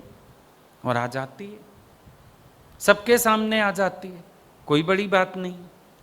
एक समय लगता है ना, हौच पौच होती है सारी। अब ऐसे तो तुम कभी हलवाई के यहाँ चले जाओ, हलवाई घर में लगाया हो, कभी कोई चीज़ बनती देख लो, ऐसे लगेगा ये तो सारा पता नहीं क्या करके बैठा हुआ है, कुछ कहाँ कटा पड़ा है, कुछ कहाँ बना पड़ा है, कुछ कैसा है। पर जब वो सारी चीज़ों को मिला जुला के टेस्टी सब्जी बना देता है, शाही पनीर बड़ा स्वाद बना है, छोले बड़े स्वाद बने हैं, बाद में ना बनते हुए तो पता नहीं क्या। और कढ़ाई देख लो, चूल्हा देख लो तो इतना काला, पर काले चूल्हे पे सफेद खीर तैयार होती है। काला चूल्हा है, खीर तो सफेद तैयार हो जाती है उस पर। तो क्या नहीं है परमात्मा के हाथ में? क्या नहीं घर तेरे, साचे मेरे साहिबा, क्या नहीं घर तेरे, करता तेरे सब कुछ है, जिस दे सो पाए। अब समय पर मिलेगा, बैठो आराम से, तुम्हारा भी समय आएगा। तुम ये अधीरज क्यों हो? अभी समय आ जाना चाहिए, बस अभी भगवान को कर देना चाहिए, बस मैं तो अभी चाहता हूं, ये कोई बात नहीं। हम तो छोटे होते चाहते थे माँ बाप घड़ी ले दें, उन्होंने नहीं लेके दी ना। 8th 9th में पढ़ते थे बाइक ले दें, कॉलेज तक आ जा फिर मिलेगी। हमने तो चाहा, अभी आजकल तो 7th 8th के बच्चे चाहते हैं मोबाइल मिल जाए, आईफोन मिल जाए सीधा। माँ बाप बोलते हैं संभालने लायक हो जा। जब यहाँ के माँ बाप भी एक उचित समय की इंतजार करते हैं, और वो समय सालों भी हो सकता है। अच्छा, तुमने तो बचपन में किसी की शादी देखी, मम्मी मेरी भी शादी करा दो, कहती हाँ कराऊंगी कराऊंगी, घर चल पढ़ ले पहले, 7वीं पास हुई नहीं, शादी करनी है।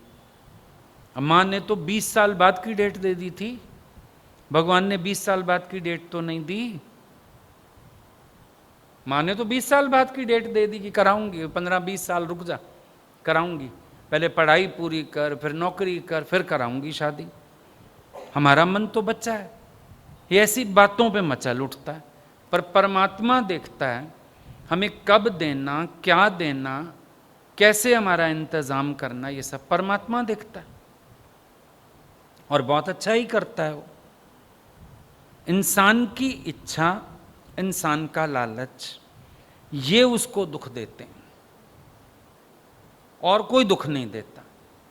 हमारी इच्छा होती है कि हम जो चाहते हैं तुरंत फुरंत मिल जाए, अभी का अभी मिल जाए, बस चुटकियों में मैं अमीर हो जाऊं।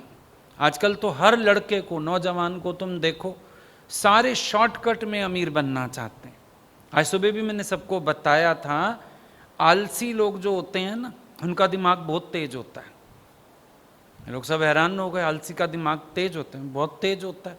सारा दिमाग वो इसी में लगा देता है, दूसरों से काम कैसे ले लूं और शॉर्टकट में काम कैसे हो जाए, कम से कम देह को तकलीफ देनी पड़े। आलसी आदमी का सारा दिमाग इसी में लग जाएगा कि कैसे मैं मेहनत कम करूं। और ये सारे नौजवान आजकल के आलसी, रात को 2-2 बजे तक सोना नहीं, सवेरे 10-10 बजे तक उठना नहीं, ख्वाब देखेंगे कि बस धन वर्षा हो रही हो, डॉलर बरस जाएं कहीं से, मर्सिडीज आके खड़ी हो जाए, बंगला हो, शॉर्टकट, सबको शॉर्टकट चाहिए। मेहनत करो, पुरुषार्थ करो।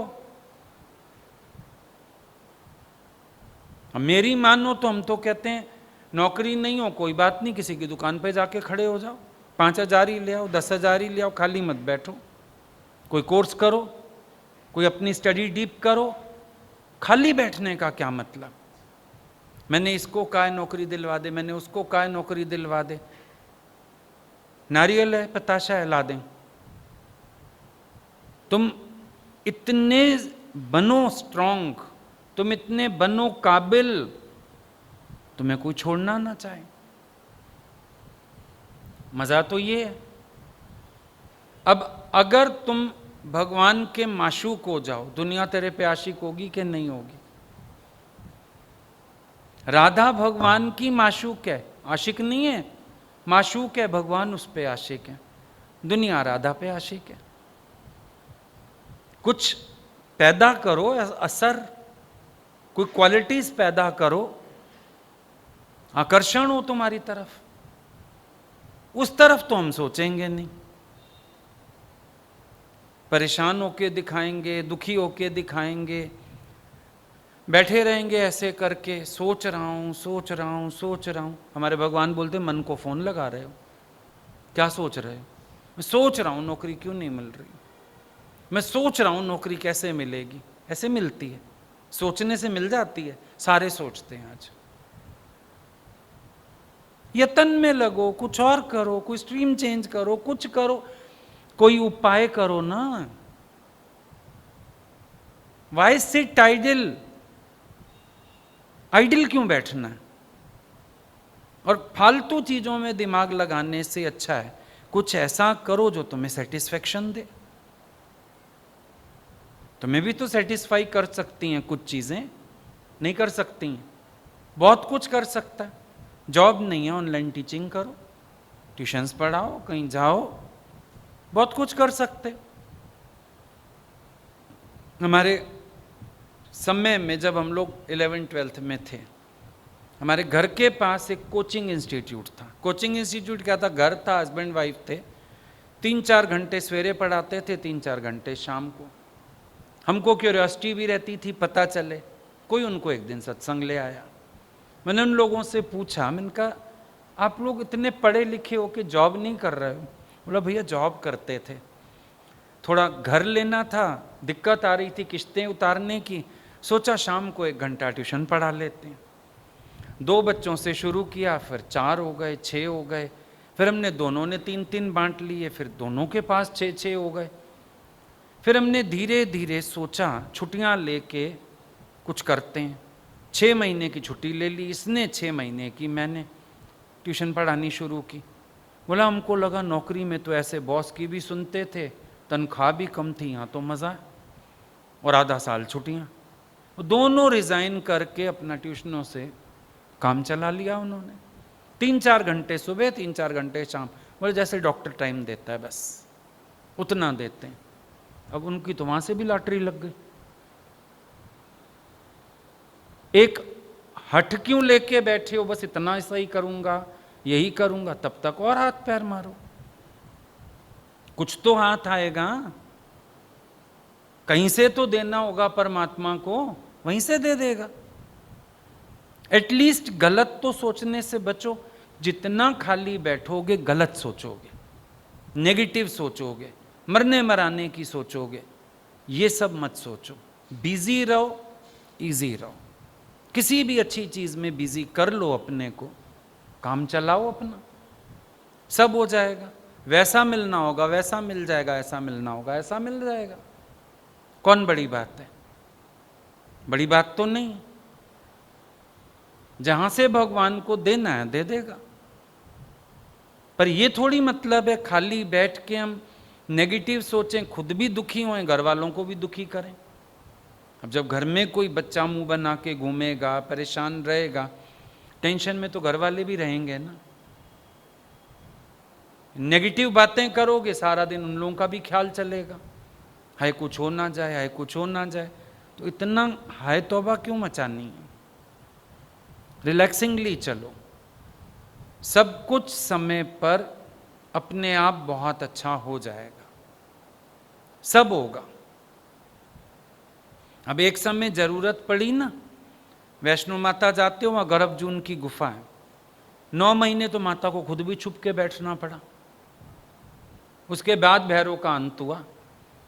9 महीने तप करके उन्होंने अपनी शक्ति बढ़ाई कि भैरव से भिड़ पाऊं। 9 महीने बाद बाहर आ गई।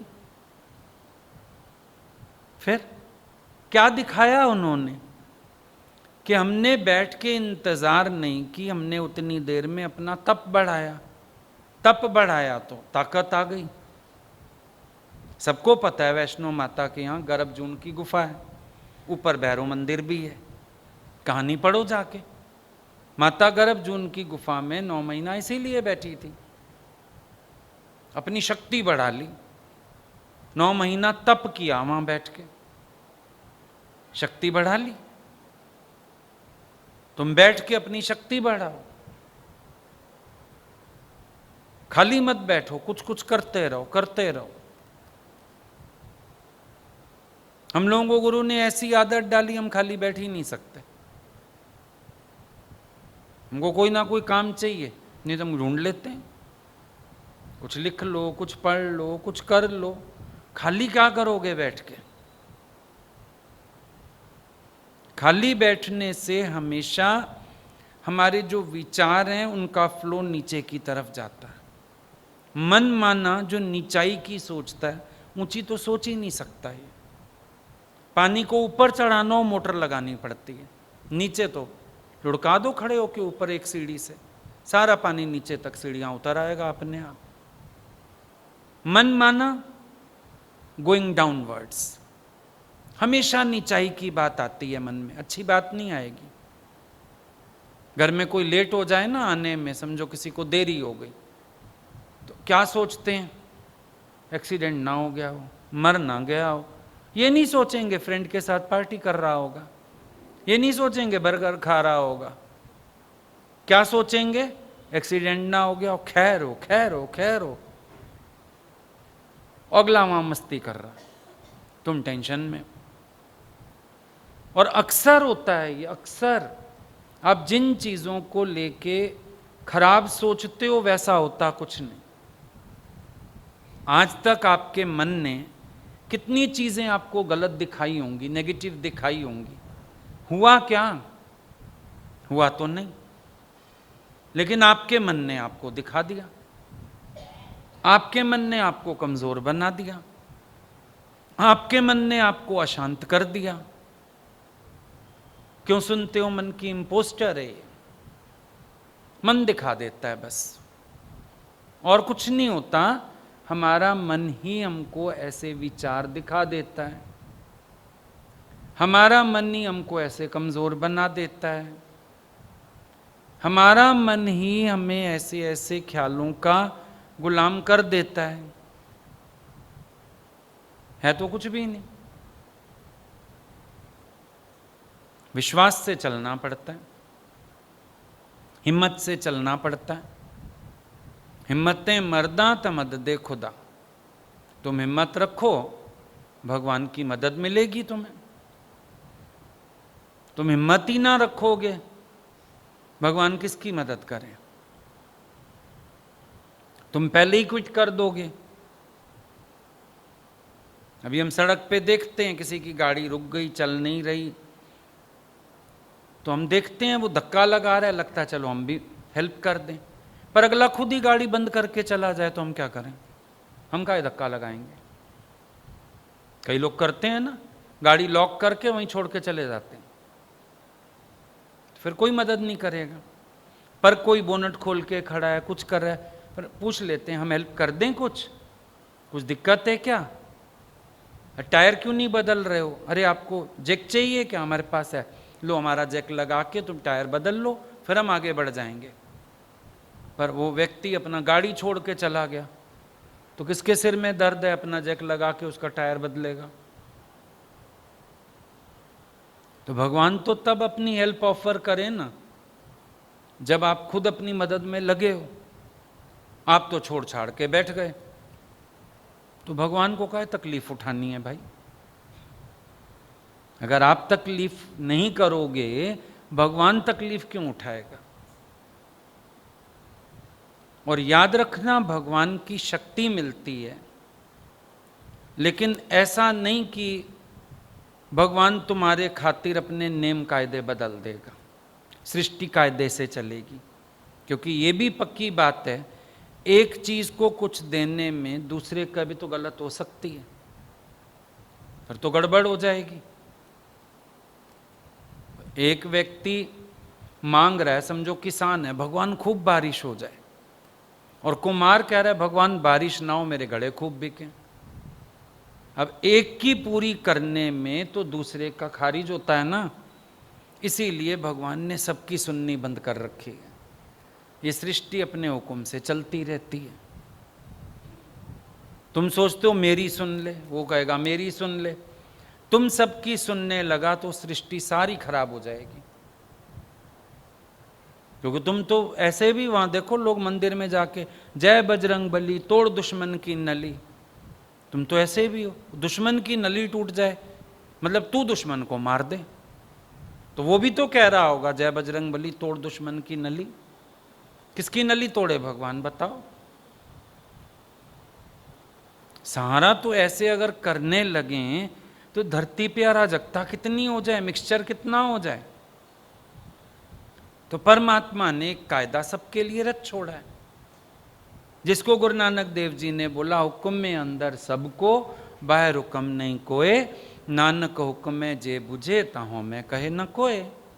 बस हुक्म को समझ लो, विश्वास रख लो, भगवान को सरेंडर कर दो, छोड़ दो परमात्मा पर।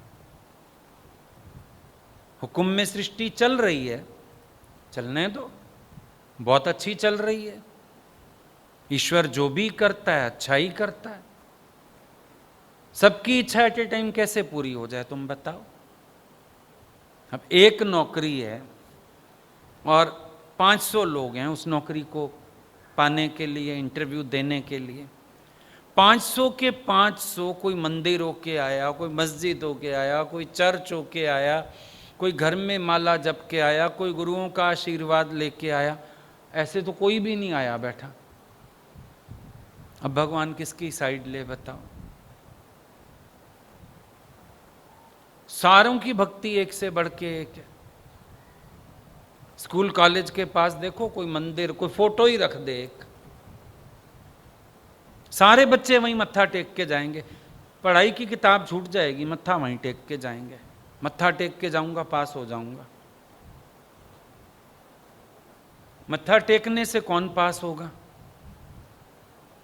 पढ़ाई करके जाओ, फिर आशीर्वाद भगवान का तुम्हारे साथ है।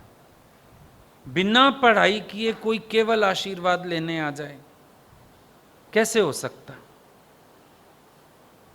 फिर विश्वास रखो परमात्मा पर कि जो परमात्मा की मर्जी है वही सबसे अच्छा है। जो परमात्मा का हुक्म है वही दी बेस्ट है।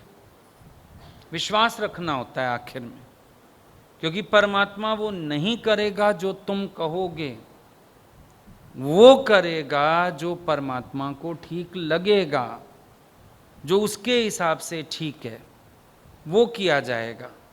वो नहीं किया जाएगा जो तुम कह दोगे, जो तुम बोल दोगे, जो तुम अपनी मर्जी चला दोगे, वो नहीं किया जाएगा। ऐसा नहीं होता है। ऐसा होने लगा तो बहुत गड़बड़ हो जाएगी। तो कोई एक दूसरे को जीने ही नहीं देगा। हर कोई एक दूसरे को ओवर पावर करना चाहेगा। हर कोई अपनी इच्छा के चक्कर में दूसरे का बुरा कर देगा। हमारी मान के भगवान किसी का बुरा कर दे तो उसका मान के फिर हमारा बुरा करे, क्या हो जाएगा दुनिया में? ऐसे नहीं होता। परमात्मा की सृष्टि इंसाफ पे चल रही है।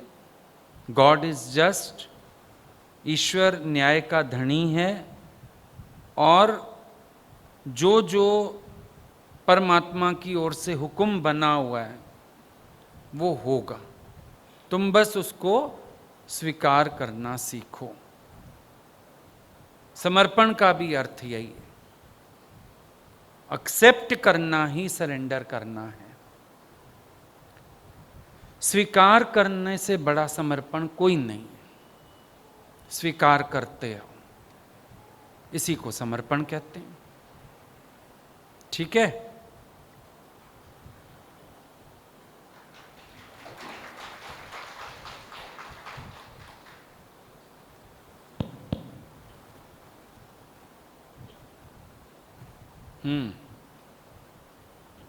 क्या समझ में आया ये बताओ, ताली मत बजाओ। समझा क्या? एक ये माइक पीछे दो इनको।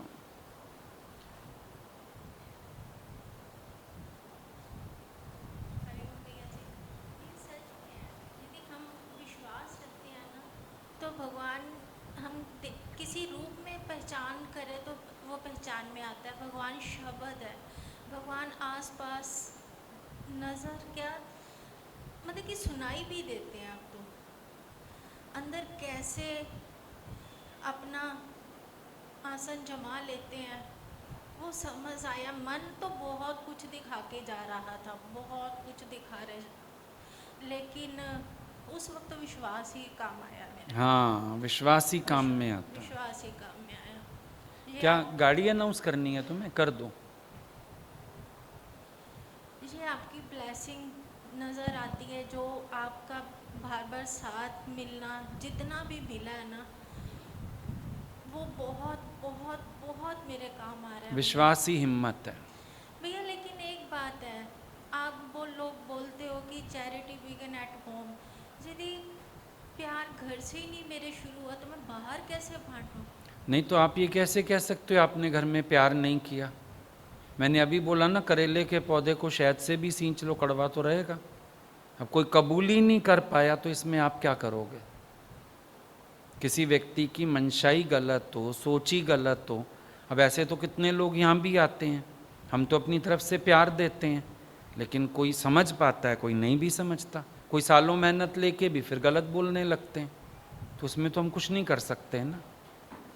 यदि कोई मेरे पास आके फिर वो कहें कि आप अपने घर में ही ऐसा है, तो फिर आप हमें क्या दे सकते हो, हमें क्या समझा सकते हो? तो उसके आगे बोलो ना, नहीं तो बोलो कि मेरे घर में मेरी तरफ से हो तो दोष है ना। जब सामने वाले की तरफ से कुछ गलत है उसमें मैं तो कुछ नहीं कर सकता। मेरी तरफ से कुछ गलत हो, मेरा कर्म गलत हो, मेरा स्वभाव गलत हो, मेरे विचार गलत हो, तब मैं कहूँ ना, मैं तो अपने ज्ञान के अकॉर्डिंग चल रहा हूँ, पर सामने वाले की मंशा में अगर दोष है तो इसमें मैं तो कुछ नहीं कर सकता। हल्का कर अब राम जी के घर भी तो कैकई थी, फिर क्या बोले, राम जी गलत थे? उधर भी तो कैकई बैठी थी, मंथरा उधर भी तो बैठी थी, तो हर जगह है। इतने विचार अभी आते नहीं है भैया मन में। अब हम बता रहे हैं ना, समझ जाओ। अगले को समझा पाओ या नहीं, अपने आप को बता सको, अपने को स्ट्रांग बना सको, मोस्ट इम्पॉर्टेंट ये। ठीक है भैया, थैंक यू। एक ये HR नंबर की गाड़ी है 5303 5303। ये गलत बात है। दे दो माइक, दे दो। एक बहुत अच्छी बात लग रही थी अभी आपने मम्मी जी का भी एग्जांपल दिया ना, कि लास्ट टाइम भी इस टाइम भी कोई ना कोई बहुत बड़ी वजह थी पीछे जो हमें पता नहीं थी, और इतना आपने बोला अभी मैसेज भी आया और कितना उनको अच्छा लगा। वैसे चाहे वो कम बोलते हैं, लेकिन जितना भी उन्होंने वहाँ पे बोला होगा, कितनी उनको फील हुआ होगा। और एक अभी आपने बताया ना, वेटिंग टाइम का बेस्ट यूटिलाइजेशन। हाँ। वेटिंग टाइम का बेसिकली ना, उस वेटिंग टाइम में भी हम जो कर रहे हैं ना, उसको भी इंजॉय, वो भी एक इंजॉयमेंट होती है। सबसे पहले या तो जॉब चलो लग भी गई, या उससे पहले का भी पीरियड है, उसमें भी जो कुछ कर रहे हैं, चाहे हमारी स्टडी है या चाहे कोर्स है, उसको भी जब हम इंजॉय करना सीख जाते हैं ना, वो लगता नहीं है फिर वेटिंग। राइट। तो वो एक चीज़ लग रही थी कि अभी हम उस लेवल पे नहीं जा रहे कि वेट को भी कैसे हमने और क्रिएटिव करना है, इनोवेटिव करना है कि पता ही ना चले उसके बाद जॉब भी लग जाए, फिर वही चीज़ कंटिन्यू रहे, लगने के बाद भी फिर वही एटीट्यूड। जैसे आप बता रहे हो ना, हम टाइम वेस्ट नहीं करते उस प्रोफेशन में भी है, उसके बावजूद भी जो टाइम है उसमें भी वही चीज़ें कंटिन्यू है, वो एंजॉयमेंट। Right, good. हरिओम भैया, भैया ये बताए ना कि कोई कारण होगा। भजन तो बहुत बार सुना हुआ है, लेकिन आज बहुत सारे बताए ना, हर चीज़ में कारण है। जैसे बताया खाना खाने जाते हैं, वह एसी खराब है, कुछ है, क्या पता हमारा पेट खराब होना हो। हर काम में जैसे भगवान की तरफ से भी देरी हो रही है ना, तो हमारी भलाई है। मतलब बताया ना, ये सोच के ना कुछ मन जलाते ही नहीं है। बहुत अच्छा लगा। नहीं तो सारा दिन क्यों क्यों, जैसे बताया ना पागल प्रोफेसर है, भी सारा दिन क्यों, ये क्यों हुआ, ये क्यों हुआ, तभी तो झगड़ते हैं सारा दिन, बातें दिमाग चलाते हैं। बिल्कुल शांति होके बैठ जाए, कुछ है ही नहीं। All is well. बहुत अच्छा लगा, थैंक यू।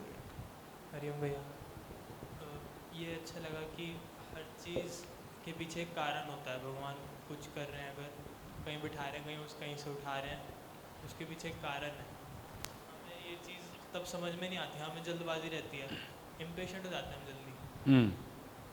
तो मतलब वो टाइम पीरियड जो होता है ना, जिस टाइम हमें फिर रियलाइज़ होता है अच्छा ये इसलिए होना था, उस टाइम पीरियड के पीछे हम बहुत इम्पेशेंट हो जाते हैं। और मैं सच बताऊँ, आपने बहुत उस टाइम मतलब संभाल लिया। और लेकिन ये भी है ना कि अब एक बार हम अपने एक्सपीरियंस से सीख गए कि मैं बिना मतलब ही इतना हलचल में आ रहा हूँ, जबकि फिर सब ठीक हो जाता है। तो वो अपने एक्सपीरियंस से सीख के आगे कभी कोई सिचुएशन आए तो हम पेशेंस ना खोएं। ये भी सीख लिया हमने अपने ही अनुभव से कि मैं ऐसे ही परेशान हो रहा था, आखिर सब ठीक हो गया। तो इम्पेशेंट नहीं होना है, आगे के लिए उस अनुभव को साथ रखो और फिर अपनी हिम्मत बनाए रखो, कमज़ोरी ना आए अंदर या विकल्प ना आए। कभी कभी फिर विकल्प आ जाता है, फिर वैसी सिचुएशन तो नहीं हो जाएगी, फिर मैं ऐसे तो नहीं वीक हो जाऊंगा। लेकिन हमने एक चीज़ से सीख लिया, अब हम क्यों होंगे ऐसे, हिम्मत बनी रहे अंदर। क्योंकि हम विश्वास करके नहीं चल पाते, हाँ। उसी की कमी रह जाती है। हरिओम भैया। भैया ये मन है ना, ये हमेशा डाउन ही करता था। जब से आपकी वाणी से अंकुश लगा ना, अब नेगेटिविटी की तरफ तो जाता ही नहीं। आज का सत्संग तो ऐसे लग रहा था जैसे हर चीज़ मतलब कि ज़िंदगी में परिवर्तन ही इसी वजह से आया जब से आपसे मिली। सबसे पहले परिवर्तन हुआ जो आज आपने बोला ना जीसस का। पहले मैं यही सोचती थी भगवान ने इतने कष्ट क्यों दिए, ऐसा क्यों हुआ, रोना। जब ये जो सत्संग पहली बार मैंने सुना था ना जीसस का, कि भगवान ने शायद सबसे ज़्यादा प्यारा बच्चा समझ कर दे दिया, यहाँ से मेरी ज़िंदगी का परिवर्तन शुरू हुआ। फिर उसके बाद जैसे जैसे अब आप कहते हो ना कि हम लोग हर देवी देवता को ही पूजते थे, कभी शिव को कभी माता को, ये एक रूप में आज मेरी ज़िंदगी में है कि एक रूप है भगवान का, मतलब अलग अलग नहीं है। मेरी मतलब पूरी लाइफ ही आपसे मिलने के बाद चेंज हो गई। Thank you. अरे भैया ये समझ आ रहा था कुछ नहीं मिल रहा उसमें भी कारण है। मतलब वो चीज़ बहुत अच्छी लग रही थी जो आपने पॉजिटिव एस्पेक्ट बता दिया ना उसमें, कि अगर नहीं कहीं मिल पाया तो उसके पीछे मतलब कुछ पॉजिटिव भी रहा होगा, तो वो बहुत अच्छी लग रही थी। भगवान ने हमारी कोई भलाई तो समझी होगी ना उसमें भी।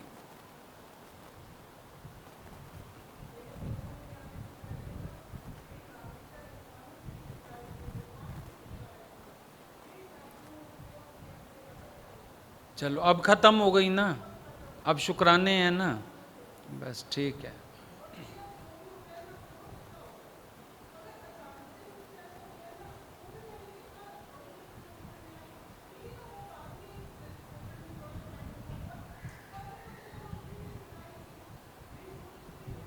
हमारी सोच नहीं जाती, भलाई तो है, राइट। हाँ, मैंने ये बात समझ आई कि हमने अपना एक एम बनाया हुआ है, लेकिन भगवान ने भी तो अपना एक एम बनाया ना हमारे लिए, तो उस अकॉर्डिंग होगा। तो भगवान के एम के अकॉर्डिंग चल रहे हैं। हमें जैसे बताया कि समर्पण का बताया, और एक रोल वाली बात बहुत अच्छी लगी कि भगवान ने हर एक का रोल डिसाइड किया हुआ है। और जो दृष्टांत था कीड़े वाला, वो भी बहुत समझ आया कि संत ने बारिश करा दी, तो समय से पहले अगर कुछ हो गया तो वो नुकसान ही हो गया। हाँ, कभी कभी मन गुरु से भी उम्मीद लगा लेता है ना, अच्छा आप तो कर सकते हैं, आप कर दीजिए, तो दोषी कौन बनेगा बाद में? वेटिंग में जो होता है ना, वेटिंग पीरियड को एंजॉय करना, देरी में भलाई है। देरी में भलाई है।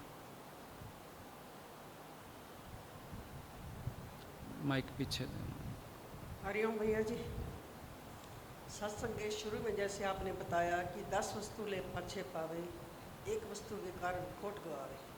जैसे में भगवान सब 10 वस्तुएं सब देता है, हम उसका शुक्राना करते हैं। अगर एक नहीं देता तो हम अपना विश्वास खो देते हैं। हमें ऐसा नहीं करना। 10 चीज़ों को लेके तो ये सोचते हैं ना, ये हमारा पुरुषार्थ है, हम योग्य हैं। जो एक नहीं मिली, भगवान दोषी है उसके लिए, विश्वास गवा बैठते हैं। हरिओम भैया जी, सृष्टि का कोई भी काम बिना कारण नहीं होता ही। अगर राम को वनवास मिला, वो भी बिना कारण नहीं मिला।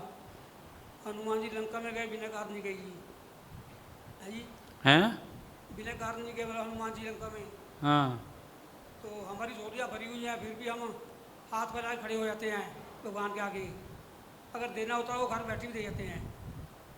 मिली तो रहा है, जब से पैदा हुए हो खा ही रहे हो।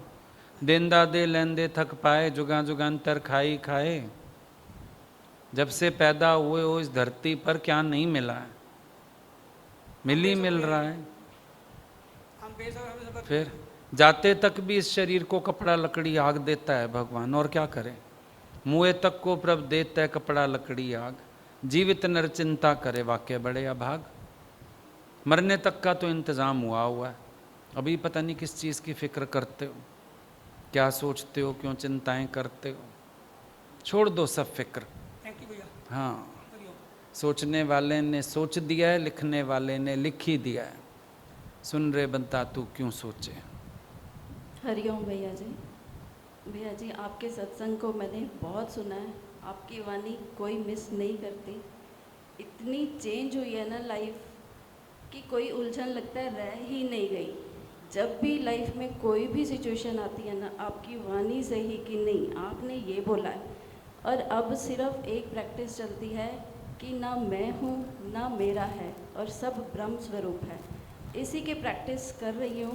आपका आशीर्वाद रहेगा, बहुत आगे बढ़ोगी। बहुत बढ़िया, बहुत ही बढ़िया। थैंक यू भैया, आपके बहुत शुक्र है कि इतनी मतलब लाइफ को ना आपने आगे कर दिया कि पीछे मुड़ के देखने का मन ही नहीं होता कि क्या हुआ।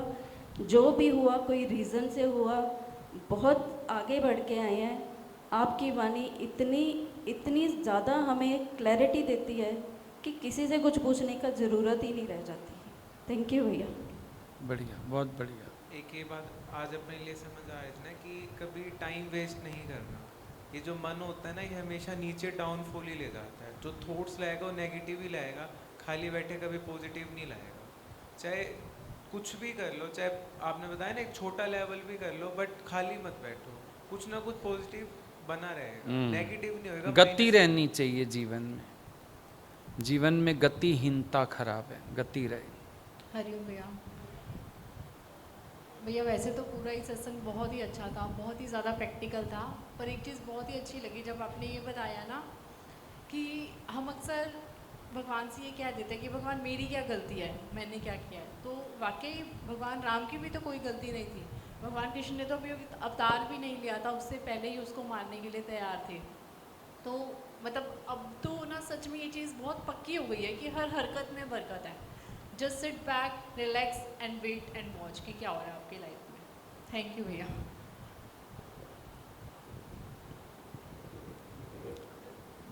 आवाज़ नहीं आएगी आपकी यहाँ तक, सत्संग के बाद बात कर लेना। हाँ, दूरी ज़्यादा है। हरिओम भैया जी। हाँ भैया जी, हमारा बेटा है थोड़ा माइंड से थोड़ा वीक है, तो उसकी मतलब अभी तक तो हम जीवित है, उसकी फिर बाद में क्या मतलब क्या सोल्यूशन? आप चली जाओगी ना, भगवान थोड़ी चला जाएगा। नहीं, फिर उसका कैसे करें? मैं कह तो रहा हूँ आप चली जाओगी, भगवान तो नहीं चला जाएगा। आप क्यों सोच रही हो? जिस जीव को परमात्मा ने धरती पर भेजा है उसका भार भी उठाया है। आप ये ख्याल इसलिए कर रहे हो क्योंकि आप सोच रहे हो हम संभाल रहे हैं, हम ध्यान रख रहे हैं, हम नहीं करेंगे तो कौन करेगा। नहीं, जैसे वो बाहर जाते हैं ना, फिर हर समय टेंशन रहती है इसको, मतलब कोई ले ना जाए, या मतलब ध्यान तो रहता ही है, उसके लिए क्या करें? तो ध्यान रखने में क्या बुराई है? ध्यान तो जो ठीक ठाक होते हैं उनका भी रखना पड़ता है। जैसे वो कहीं जाता है फिर मन में आता है कि उसकी रक्षा, मतलब हम यही तो कह रहे हैं कि ध्यान रखने में बुराई थोड़ी ही है।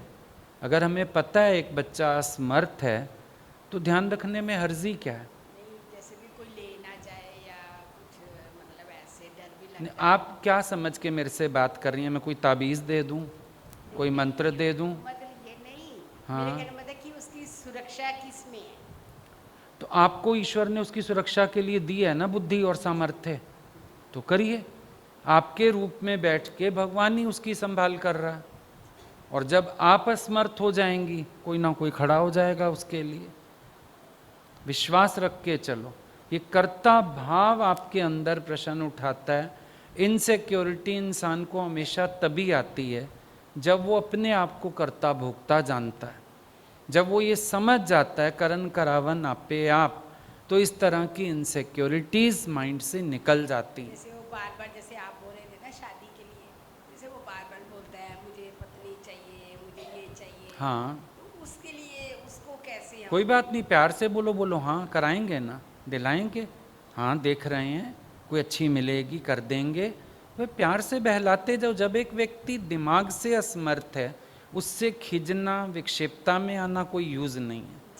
प्यार से हाँ हाँ करके टाइम पार करते जाओ, और फिर एक समय भगवान ही उसके अंदर धीरज बन के भी बैठेगा। आप कोई ख्याल मत करो।